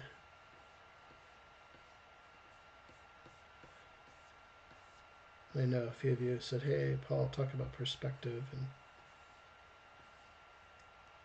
things. Maybe I'll do that. Let's get that up there like that. And then maybe that carriage with the horses.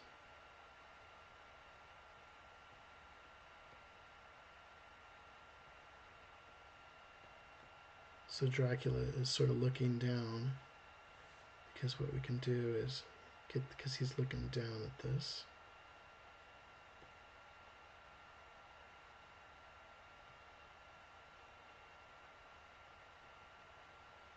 And maybe we have that night sky going on.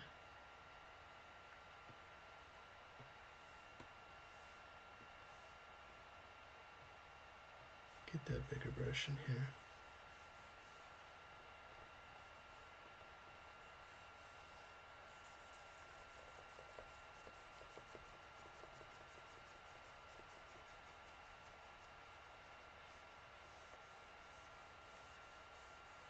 Okay, and he's looking at that carriage that was coming through.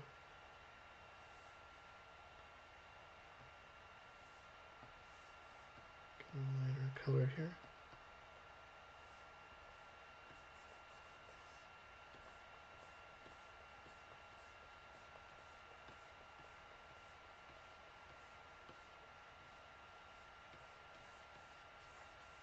Okay. We want to show the path.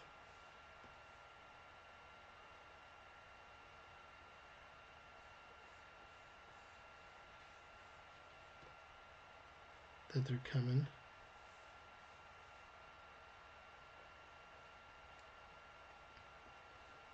I'm sort of thinking, get some thinner lines here.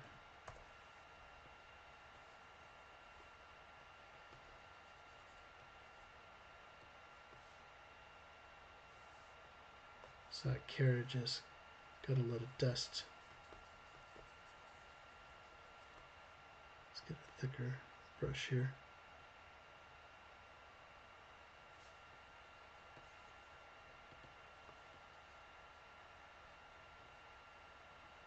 As it's coming through, we got the moon in the sky.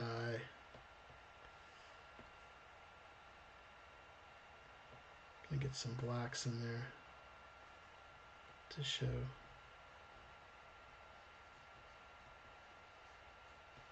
the mountains. And what we're drawing is we're just drawing really simple, friends.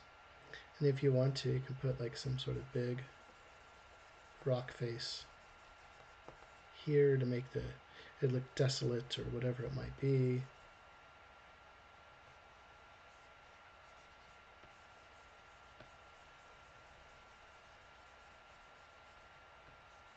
Or it might be we're looking at the castle window. Maybe we have a different shot, but anyway, you get the idea. So Dracula is looking. We got the carriage coming closer and closer.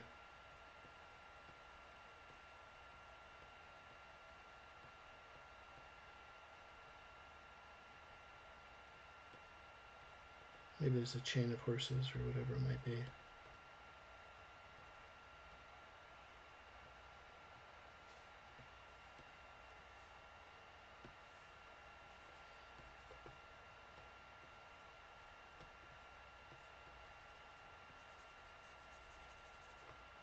The drivers with the whip.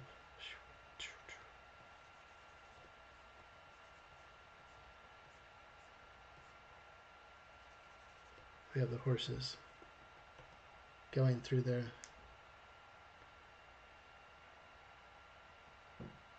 We're just sort of having fun with it. Maybe they're demonic horses.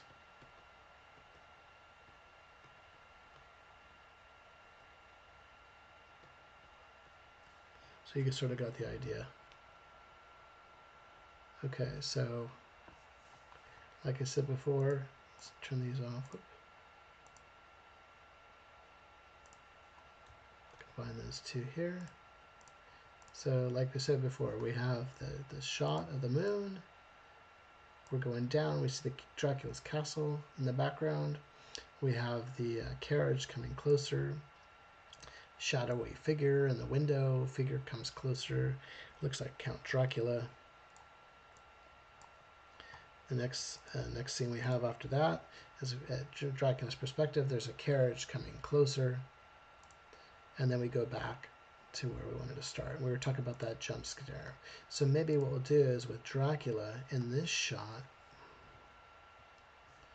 we're going to increase him a bit bigger because we're going to, push into Dracula here.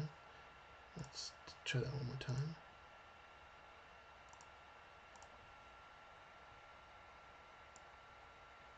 And we're going to get even closer now.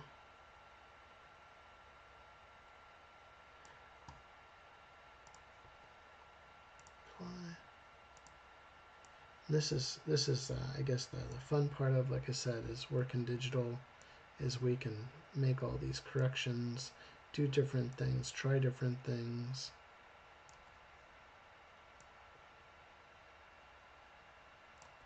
Okay, so now we look into Dracula here. We can do different things too. We can change his expression.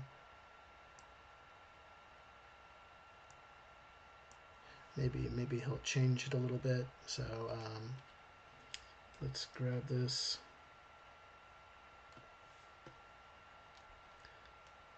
color.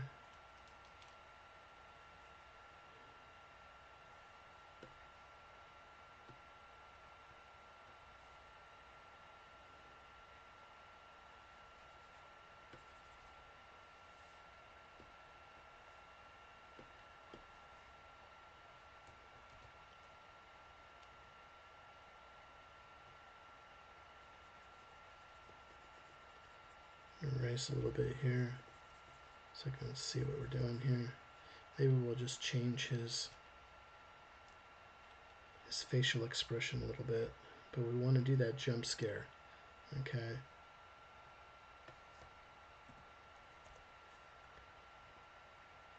But we're not going to do it quite yet. We're going to leave one more time.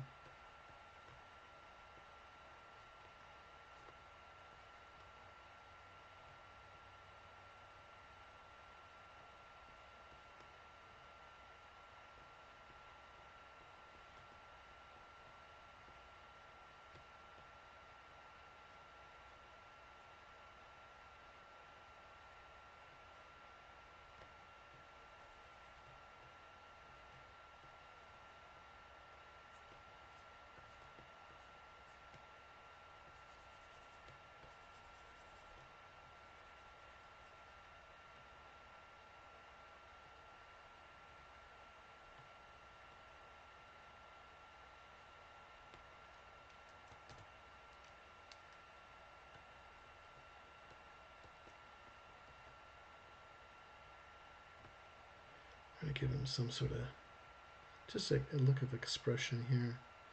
Have him act a little bit in this shot.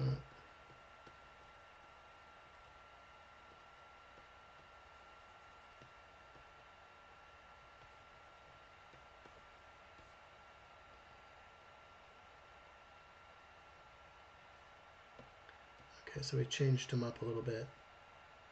So he's sort of shocked. Okay, but we want to do the jump scare. So what we're going to do is we're going to grab this shot again.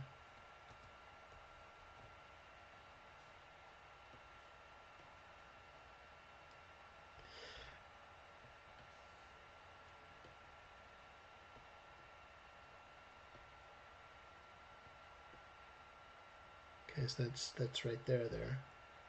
Okay, so and what I mean by the jump scares, we want to get even closer to this Dracula. So let's back out this, oops, shot a little bit. Let's make that shot a little bit bigger.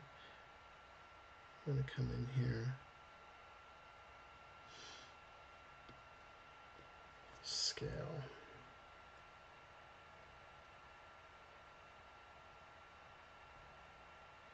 So let's get even bigger.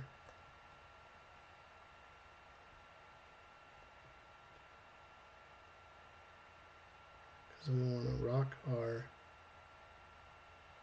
audience. Okay, let's apply that. Cut this down a little bit. Trim it away. And I hope you guys are having fun. Shout it on the chat. Everybody's quiet on the chat while we're drawing away here. Oops.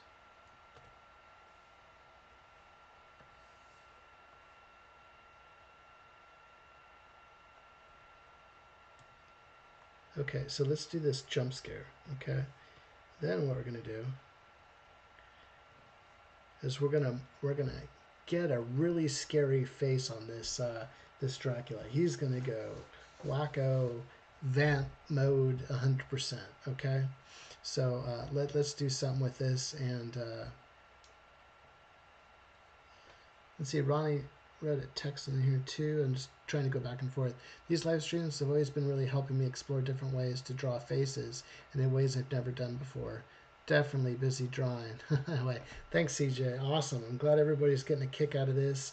Again, please throw a like down. Please leave a comment. Please share, and especially don't forget to subscribe. I really appreciate everybody joining these streams. Okay, so we got this shot right here. I'm going to add quick little another layer in here. Let's grab this right here, and we're going to just paint over this a little bit because we want him to go. We want to. Gabby's saying I'm having fun.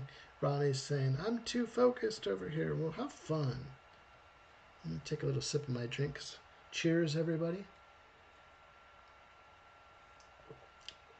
I love sparkling water. I get used to drinking it in Europe, and I like tap water and everything, but I drink a lot of sparkly water. This one's what is this?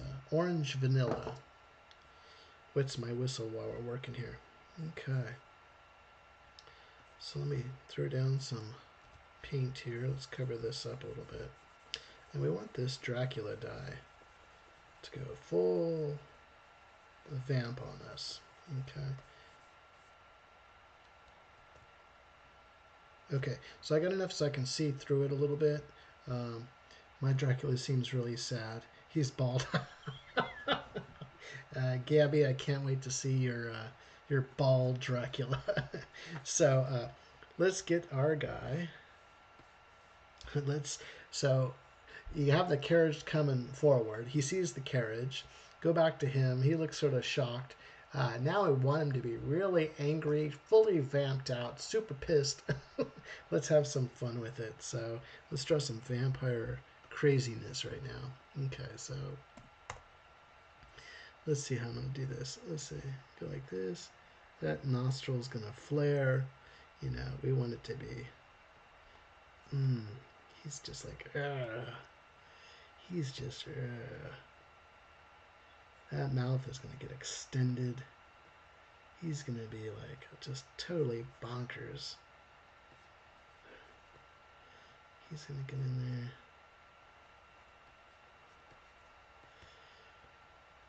Tongue is out. He's just angry. Teeth are showing everywhere. Bam, rah.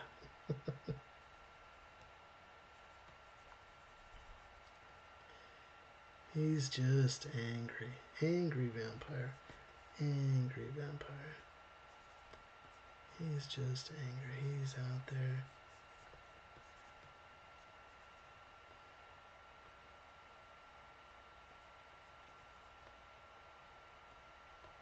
He is just angry. Get those angry eyes going on. Angry. He's just.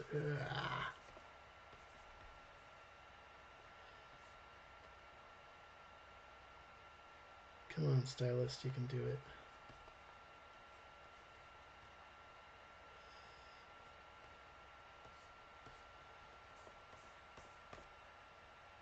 Just vamping it all the way. Let's get some thick lines in here.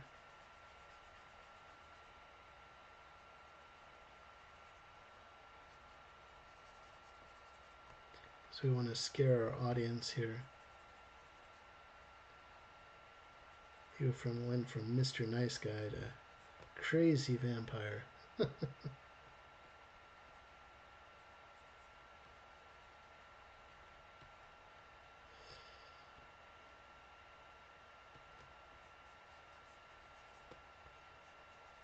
That mustache.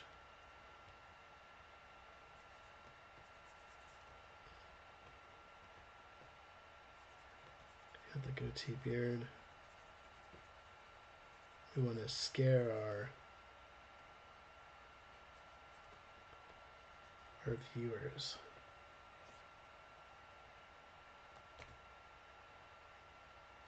Where did all these come from?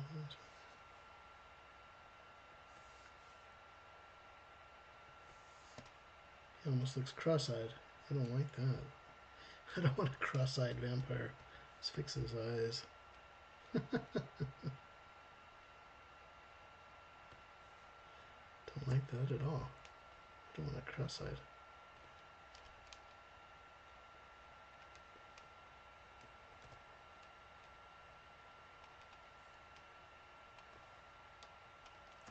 Oh, because we're seeing through on the other layer. Okay, let's try this one more time. That's funny.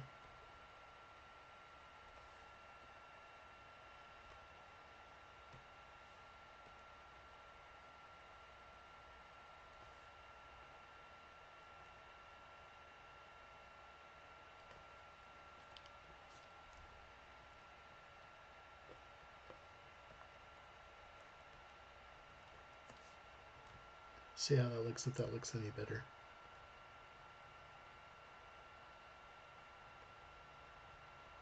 The thing we could do too is add a little bit of white in there.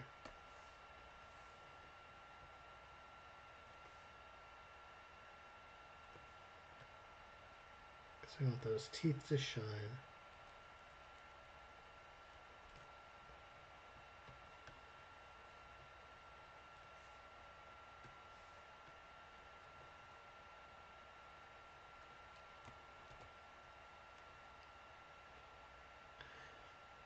You're fine, Ronnie. Just keep going. Remember, you're just bored in here. You can always change it. And maybe the other thing too that would be sort of fun if you're trying to do the jump scare too. Another fun thing we can do too.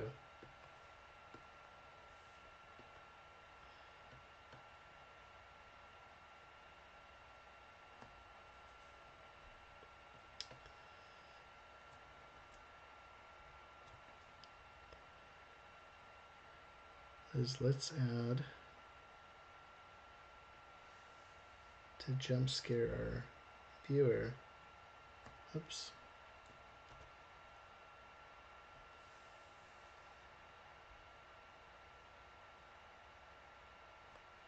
Come on.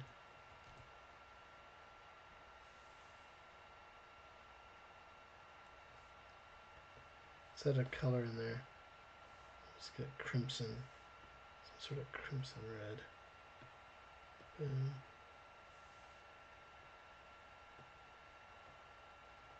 Oops. I didn't mess it up. I forgot to put it on the layer. Did I forget? Oh no.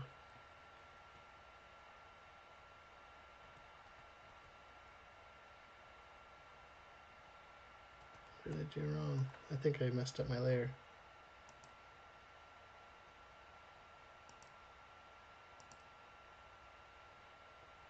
Oh, I see what I did. Okay, because I had it sitting up on top. We'll do it like this. Okay, let me grab this. Okay. I guess this is the struggles with having a...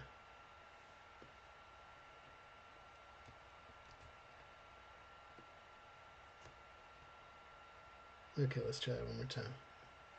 Fix that. Get it out. Yeah, there's another technique we can talk about later too. It's called layer comps, where you can save that layer. So if you do mess up,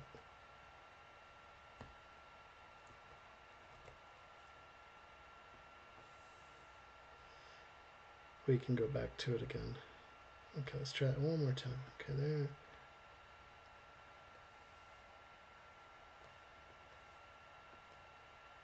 Okay, boom.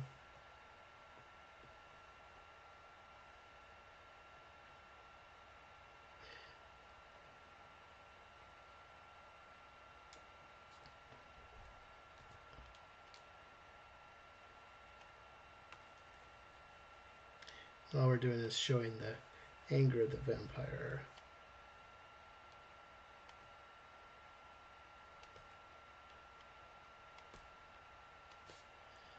Something like that. You can just have some fun. So it's like, ah. Okay, so this shot, we were talking about, I lost that shot here. Okay, Dracula was looking out the window, or if you want to start it off again.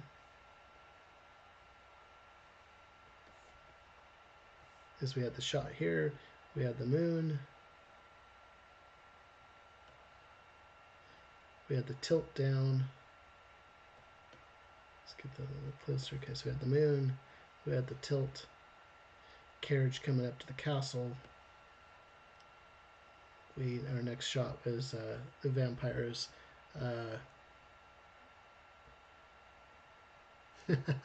Ronnie says, mine looks like Saw. Okay, and then we have the vampire. Okay. And then from there, we had the carriage coming closer, though Dracula saw it. He looked a little concerned. Oops, I got something else in there too. Oops. Okay. What did I have in there anyway? Oh, I had a female character we drew earlier. Okay, so we have Dracula looking out the window, and we wanted to do that jump scare. Boom.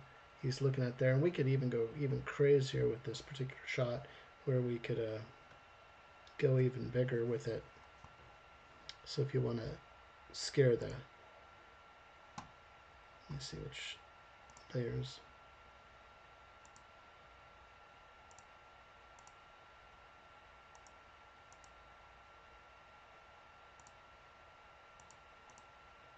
Make this up. Okay, so go like this.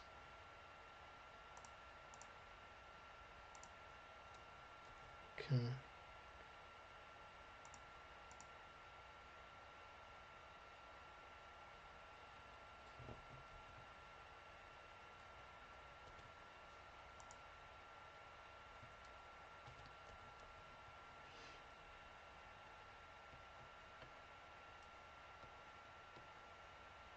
We could have went even bigger too. If that wasn't enough, if that wasn't scary enough, we could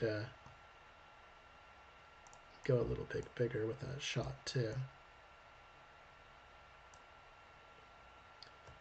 Let's back it down again.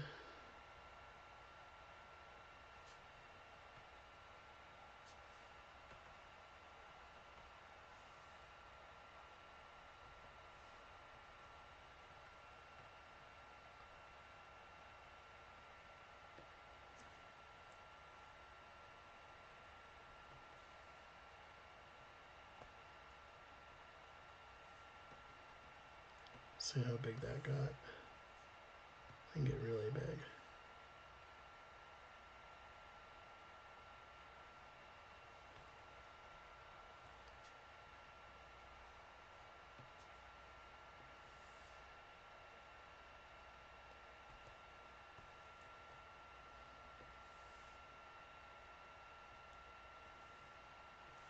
We got really big with that shot now.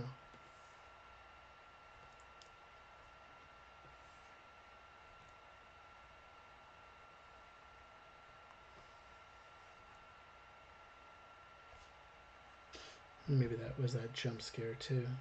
We had that there.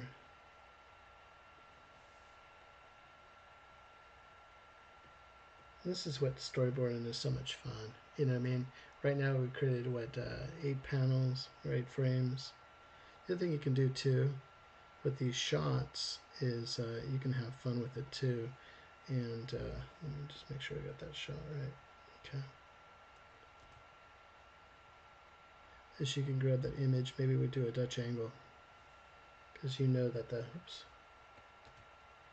vampire is sort of going cuckoo. Let's rotate him a little bit.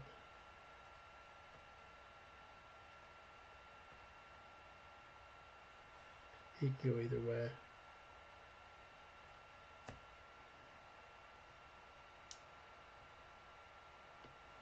Just having fun with this. This is what's sort of fun about what we're doing tonight. We're just sort of riffing, having a good time with this.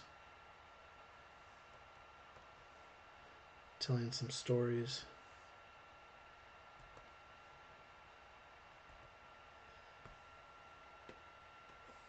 I hope everybody's having a good time drawing along.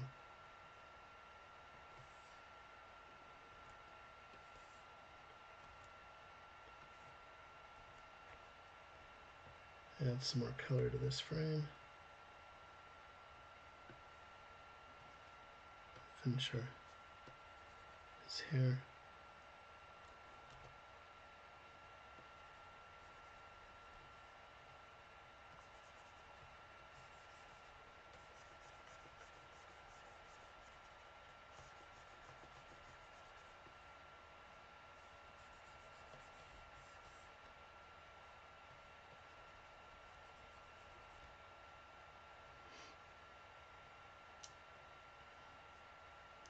We could do that same type of thing.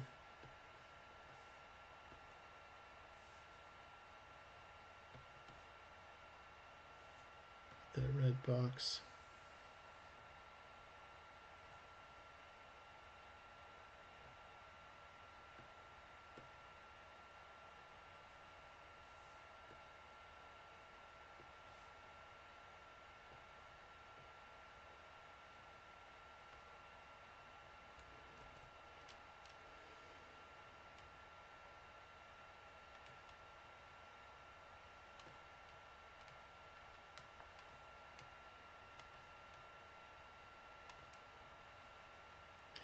That jump scare. We could even have fun with it too. By just going like this.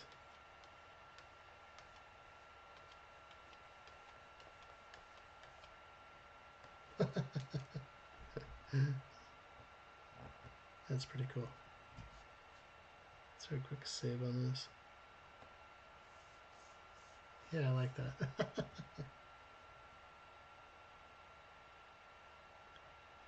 Hey Adam, how you doing? Thanks for joining the live stream.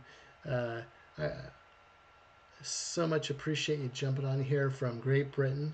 And good morning. I hope everything's going well. You had a great night's rest.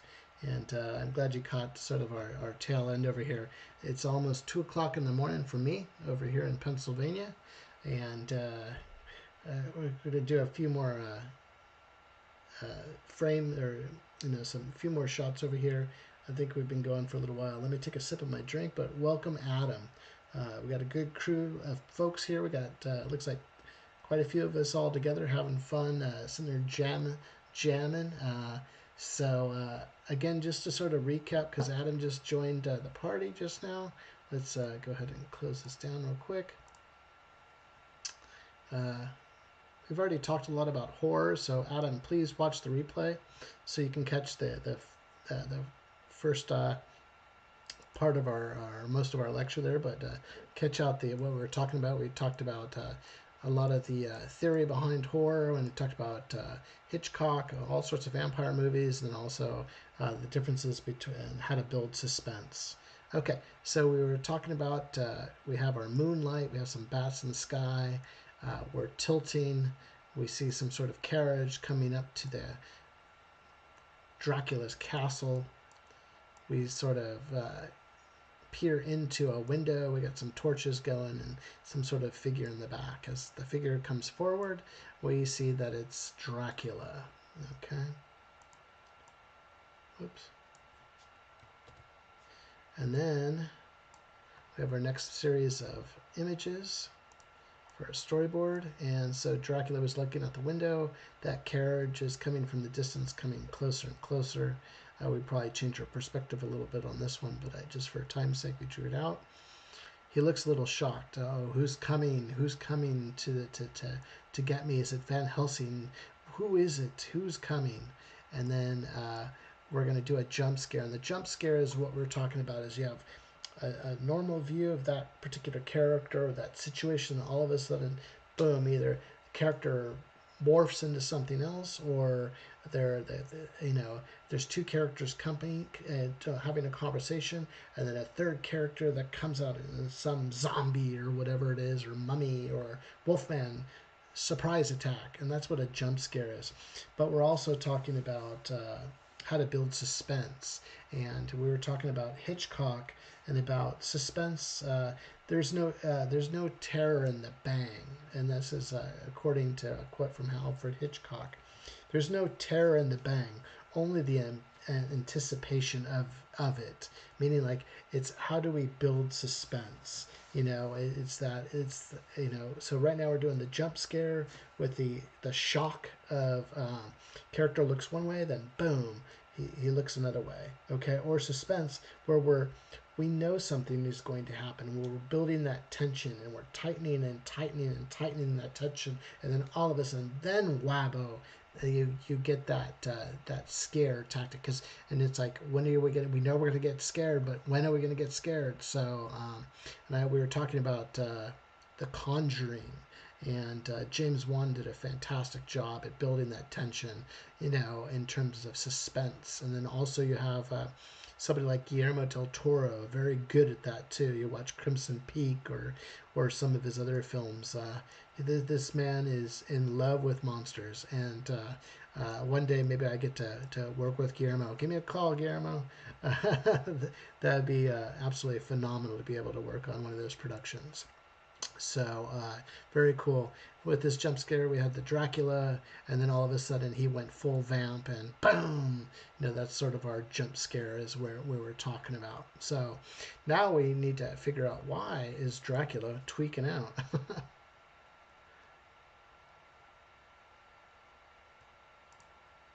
So let's grab these images. Let's lock these up together so I can see the whole page.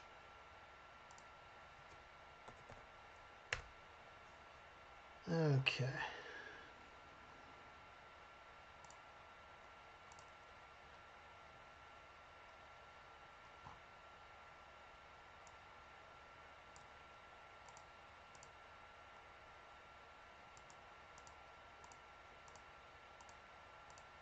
Okay.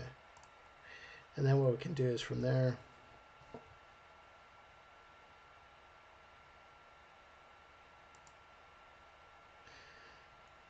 so we have him, he's completely vamping out. And where do we go from there? He's got to have some sort of shock, okay, of what's going on. What's the shock? What's going on? Why do we do the jump scare? And then we want to go back to normalcy. So then, let's see, where's that image? We'll grab that image.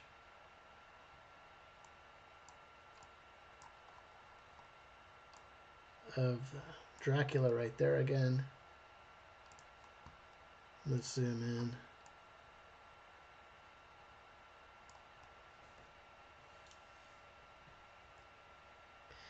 And maybe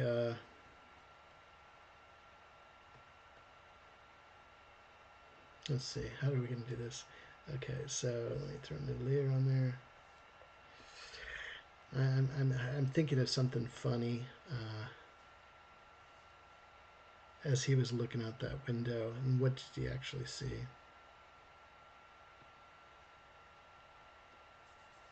Okay, so let's get him down a little bit.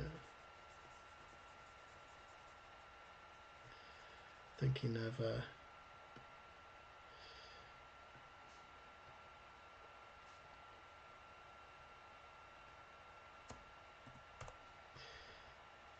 I got an idea that we can play with here. Let's just have him.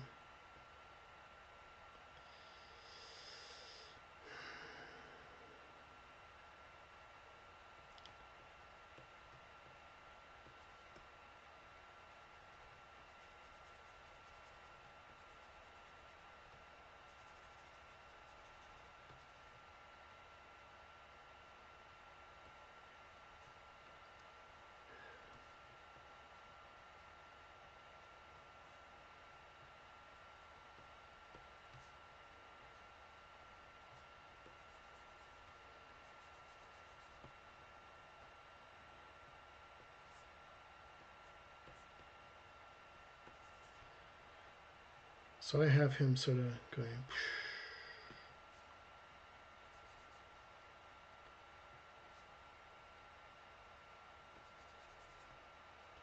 Get that brush. This is almost turned into a comedy, not a horror movie. So we got him going. Maybe we change his direction a little bit. Maybe he sulks his head down a little bit.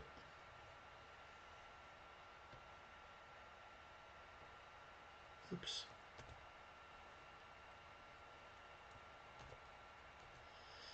Merge those two layers. Okay, so we have our Dracula. Maybe he's not necessarily showing defeat, but you know, let's get him get some body language in there.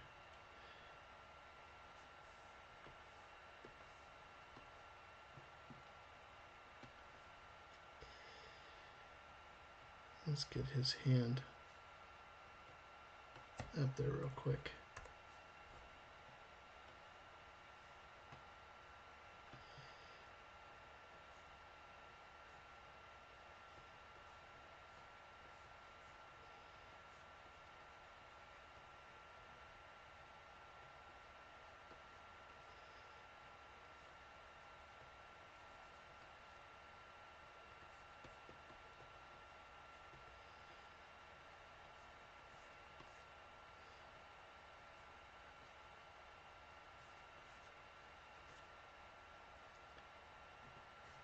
Maybe he's scratching his head.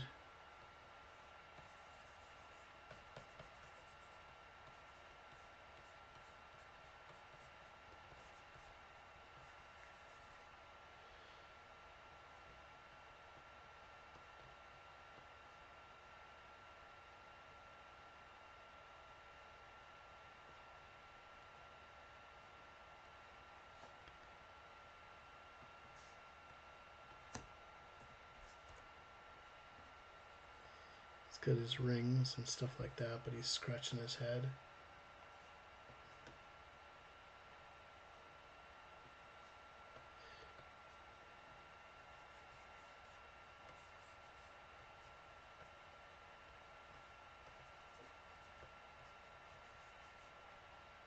Okay, so he's scratching his head there. Okay, so he just gave you the shock and awe. But what is the tension that's going on with Dracula? And I think that what needs to happen, just having fun with this. Let's get a new layer in there.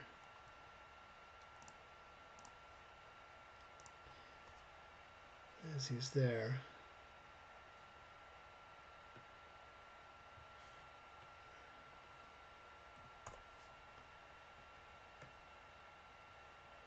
Okay, and let's just say,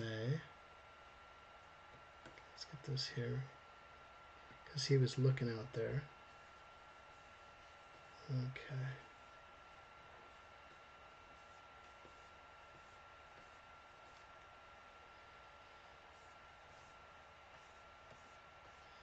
Okay, and let's just say that that horse carriage,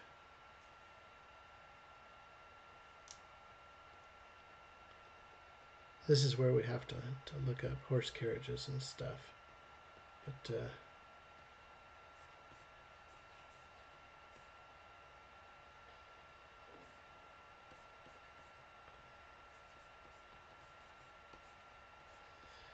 horse carriage just rolls up.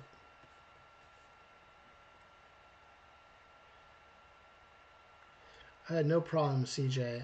So much appreciate you joining. I'm about ready to finish up too. I gotta get some rest. I gotta, what is it, 4 hours before I have to get up to sleep before I have to go to work. So anyways, but CJ, thank you so much for joining the live chat. We'll probably do this again Thursday night, Saturday nights. Right now we'll continue going unless my schedule changes. But thank you for hanging out with us. Don't forget, share some of your artwork on my Instagram page. Just throw me an @ symbol over there at my handle, and I'd love to see what your artwork looks like, CJ. We'll see you on the next one. Thanks for joining. Okay, so back to this. Let's get this carriage system going here. I'm not looking at any carriages right now, but let's say the carriages right here. I don't really.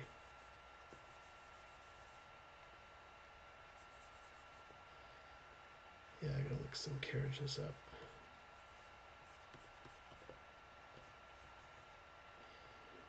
The driver's down.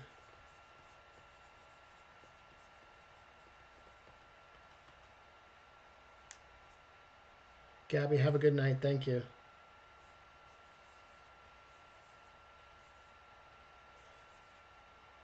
This is like where I was saying, use those techniques of that bigger, blocky.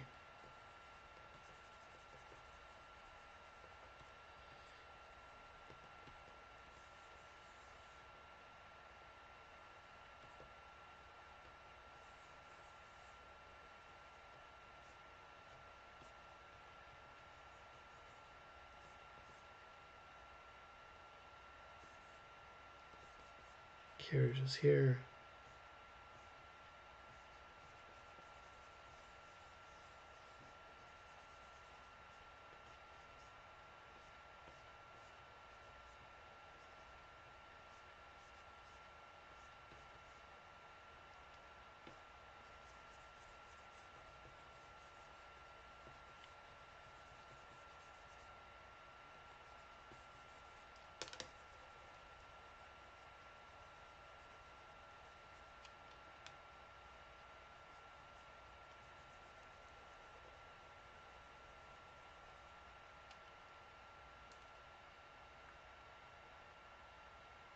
Oh, no problem. No problem, Gabby. That's fine. Okay, let's just say that carriage shows up.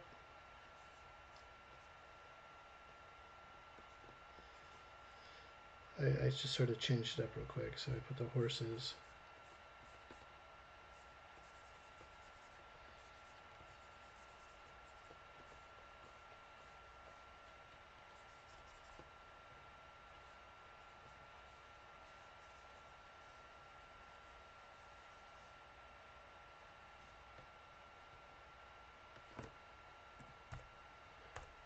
And let's say that carriage showed up.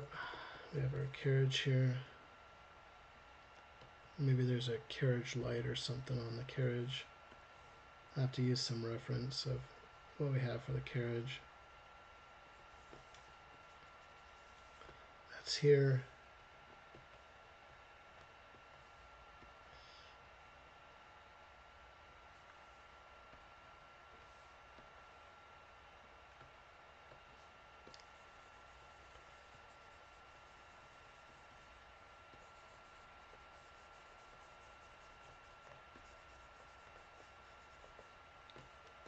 Okay, so we have this here. Let's see what we got here.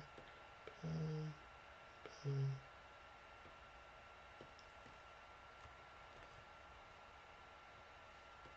Okay, let's just say that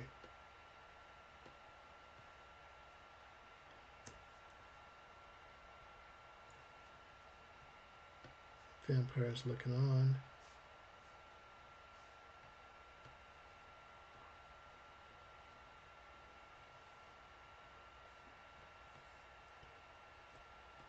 Carriage has just got there.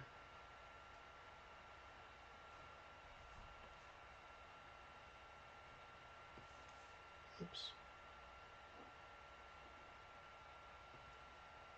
But who's in the carriage?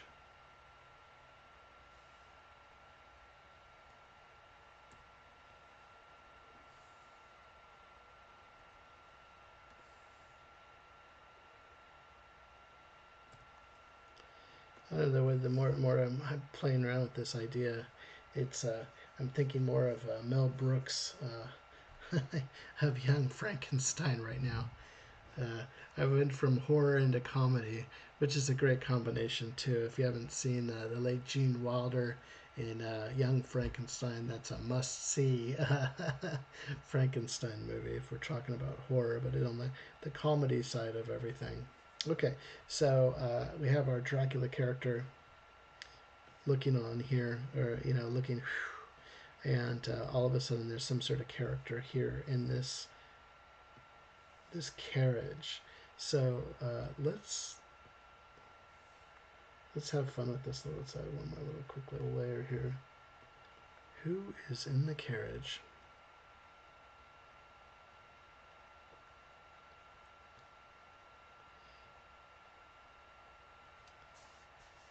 Let's see what we do in the shadows. Yeah, that's another comedy that we're thinking of too. And maybe there's a character here that we see in the carriage. Okay, but we don't know who it is yet. Get that a little bit bigger. And that character isn't, and that's what the Dracula is waiting for. We're building that tension, a little bit with the Dracula character, having fun with it. Okay, so maybe we can go back real quick. Let me find that because we want to go back to Dracula's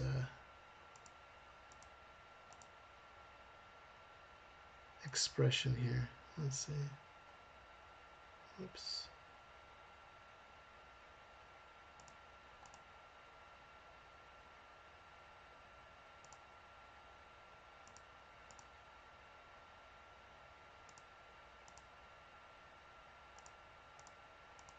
Trying to find that. Okay, there we go. Okay.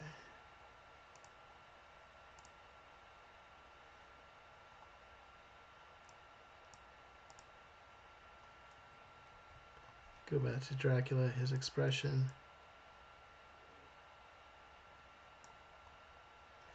Okay, we're just sort of having fun with this. We can reuse some of our frames that we're playing with here. I hope everybody's having a good time. And we'll try to finish this up a little bit. Take a sip of my drink.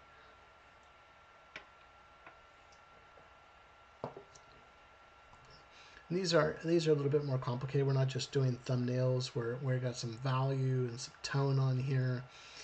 We're sort of more rendered in terms of these frames, but we're having fun. So we're just we're going to keep rolling with it. Okay, let me see. I know I had some pre-pictures I had done too, so let me find those images real quick. How about we grab all these here and throw this into another group. The sun's coming up here in the UK soon, so I have to go. Glad to catch up some of the live stream. Beautiful work as always, Paul. Hope everyone who is drawing along has a good time. Hey, Adam, I appreciate you just taking a few minutes to jump on. Don't forget to watch the replay and share this with some friends. I appreciate all the support, Adam, and I look forward to our next live stream and changing up the times a little bit so you can participate. Thanks so much. Really appreciate you. Thanks, Adam. Okay, so we'll say 3 because I need to finish up here and get a few hours of sleep before I have to go to work. So, but I'm having just a blast with you good folks, and it's hard to finish this up. Storyboarding is it's a process. So, Let's see, unfortunately I'm burnt out and cannot focus anymore. But I have to stay for the rest of the live stream to watch how the boards continue. Okay, cool, Ronnie. Hang in there. We're almost done. I'm going to do a couple more panels and we'll call it a night because I need to get some shut-eye here. Okay, so let's go like that. And I know I had drawn some images here.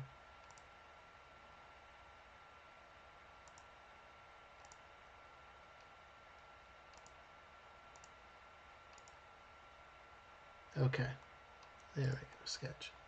Okay, so I'm gonna grab her, turn her off, go back to number 3, open this up.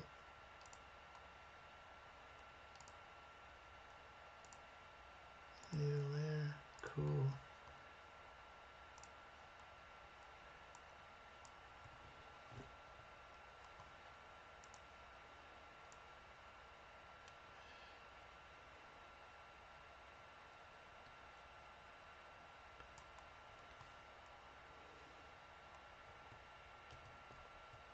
Okay, so we're gonna have fun with this.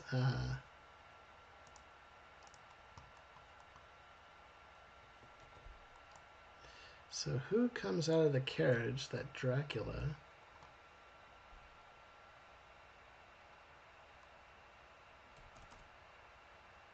was looking at?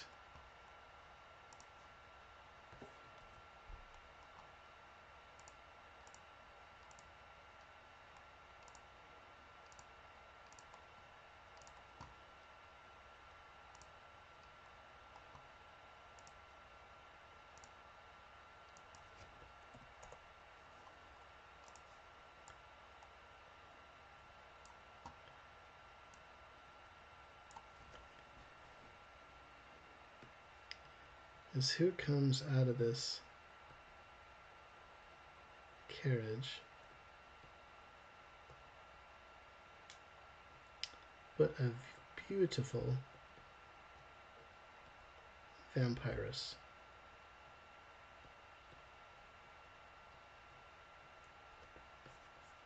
Oops. Well, that's not good. Let's try this again.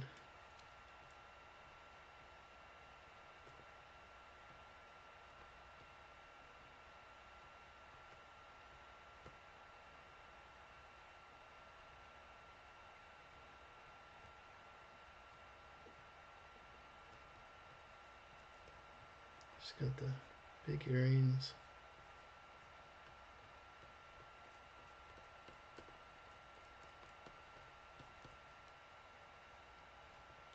She's got the love bite.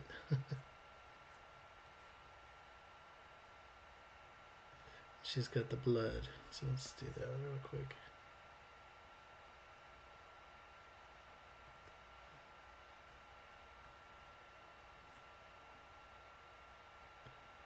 And that's who he's scared of.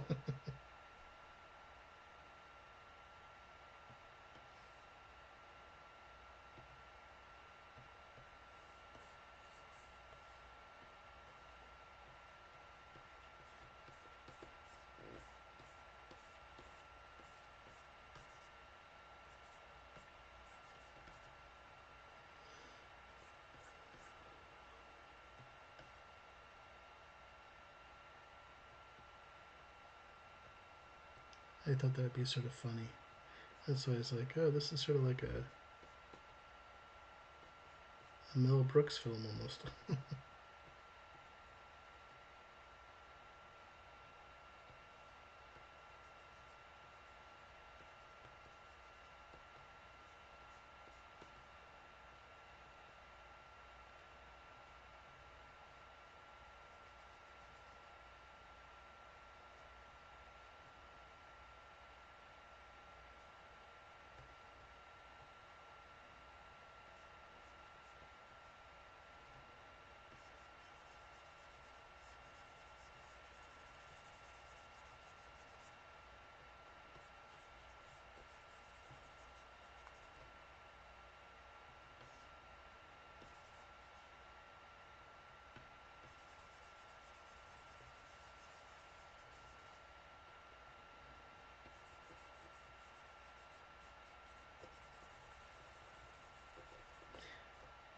guess I'm getting tired too. I'm not talking while I'm drawing here.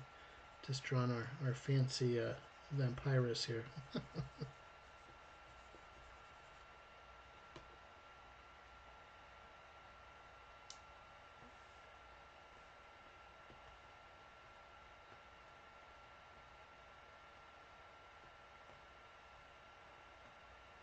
Oops. Comes that. There.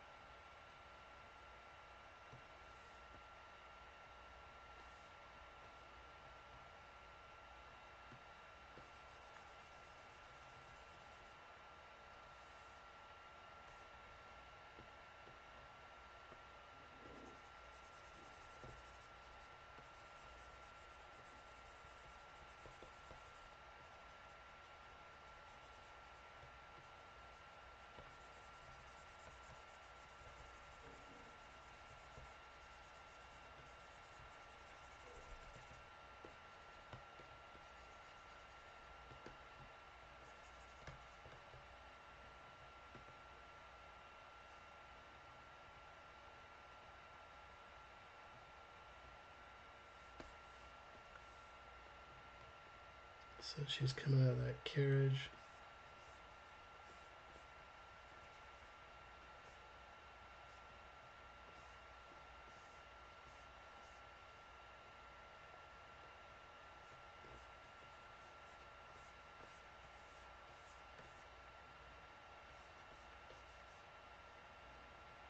Just sort of having fun with this.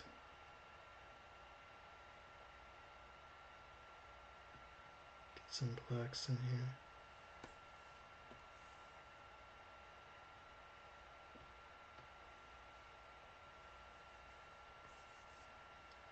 Yeah, that's why.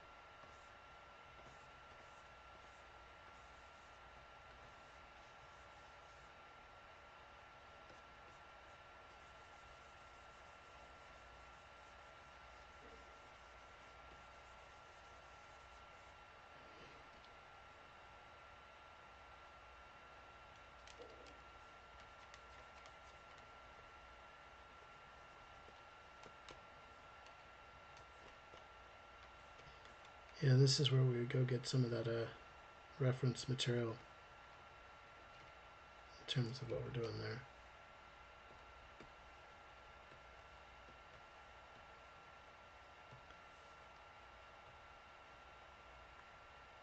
Because that would be something I'd need to go look up, is how to draw a carriage there. Let's get this filled in real quick.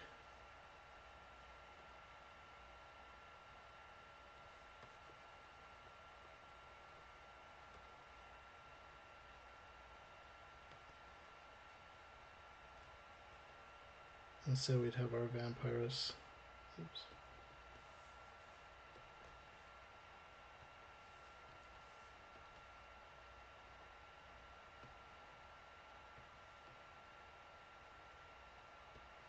Looking at our vampire.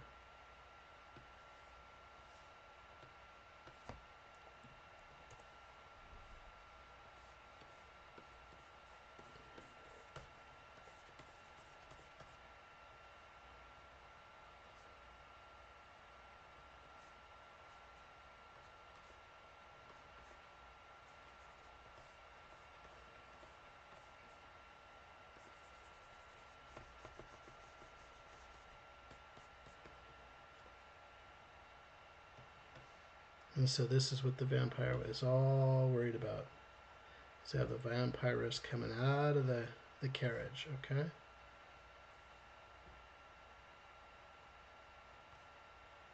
Let's see what we got going on here. So this is our our sequence here. So he was going. There's somebody in the carriage. Goes back to him looking up, and then, whoops. And there's the vampiress looking at him. Okay.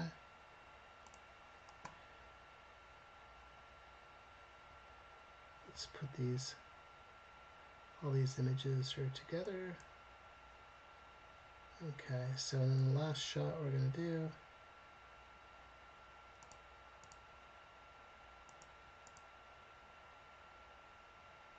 let's see here, get this shot, that layer, that layer. Okay, so let's,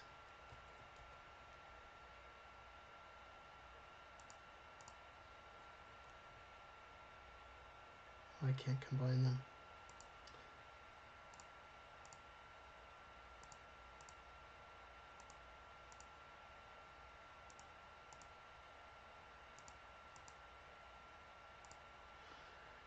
Okay, sort of stuck here like that. Okay, the other thing I can do too is what I'm going to do is going to grab a close-up of our vampire. Do we have any more? I guess I ran out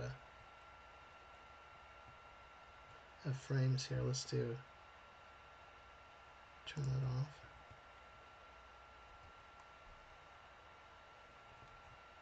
Oops. Get that back again.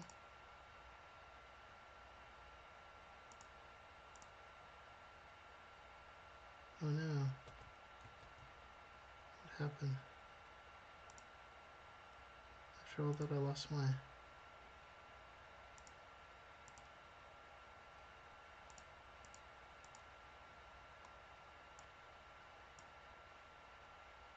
Let's try that one more time.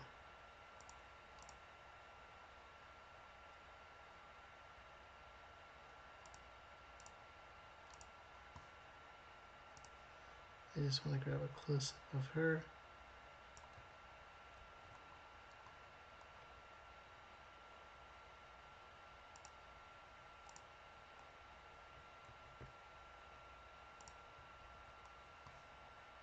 Okay, we'll go up here.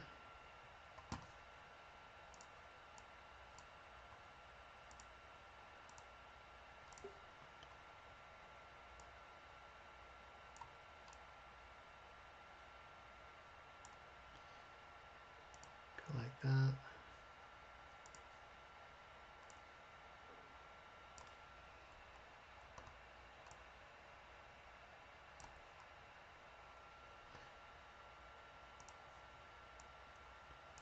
What we're going to do with this shot is we're going to have her looking up at the vampire. Okay.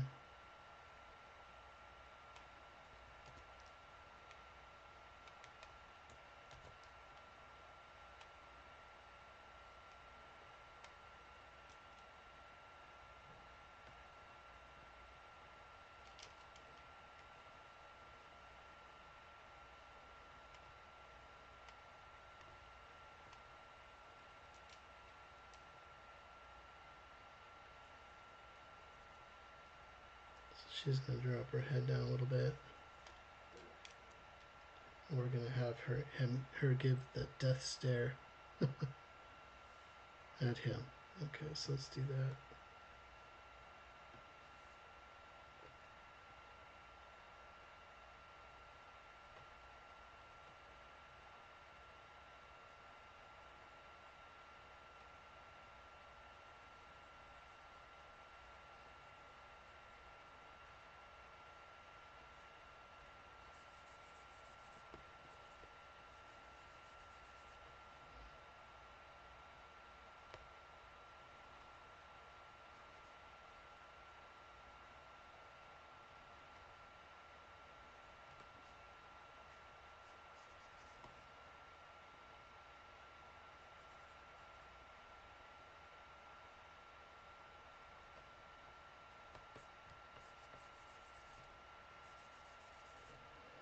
So she's going to be looking up at him. Let's move those eyes a little bit.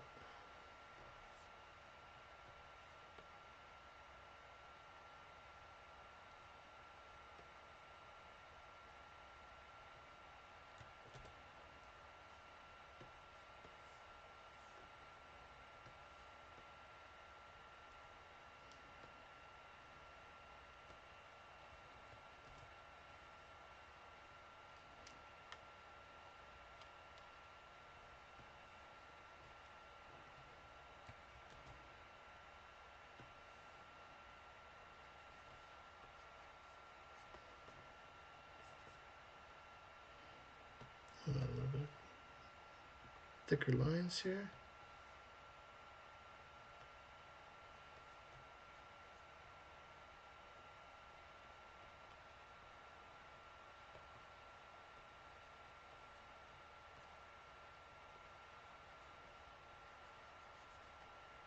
I got her sort of angry here.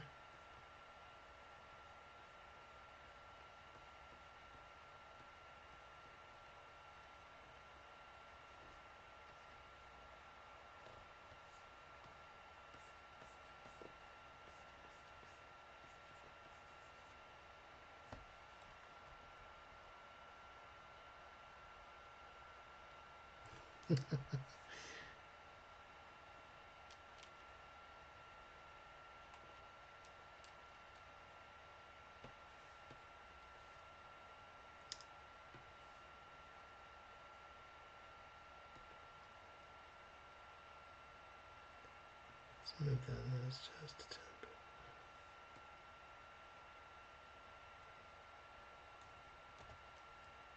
Give her that little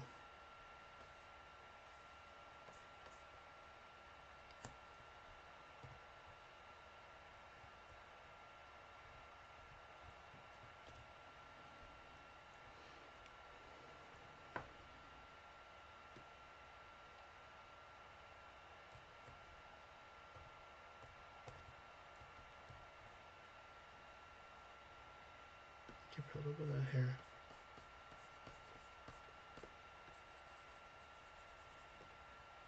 Okay, I think we're gonna call it right there, and we have some fun. So let's go over here.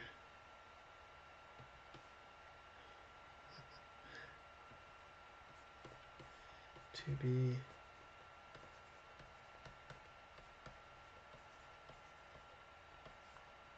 maybe go like this with hearts. We have continued. Okay, cool. So let's go over this one more time. Okay, for what we did tonight. So we started off, we have the moonrise, or the moon up in the sky. Okay, we tilt down, we have a carriage coming to the castle, Dracula's castle. We see a shadowy figure through the castle, opening the window with some torches there. We get closer and it's Dracula. Okay. Then we scroll down a little bit. There we go. Then we have previous shot. We have Dracula looking off, and there comes a carriage coming through the night sky, towards the castle. Dracula gives a little bit of emotion. What the heck's this? We talked about doing a quick jump scare, which he completely gets angry and vamps out. Rah! Okay, and who dares go to my castle? And then you go back to him again, back to normal. So a jump scare is going from a normal shot to a scary shot. He's scratching his head going, oh my God, what's going on here? Carriage pulls up. There's a figure in the carriage itself.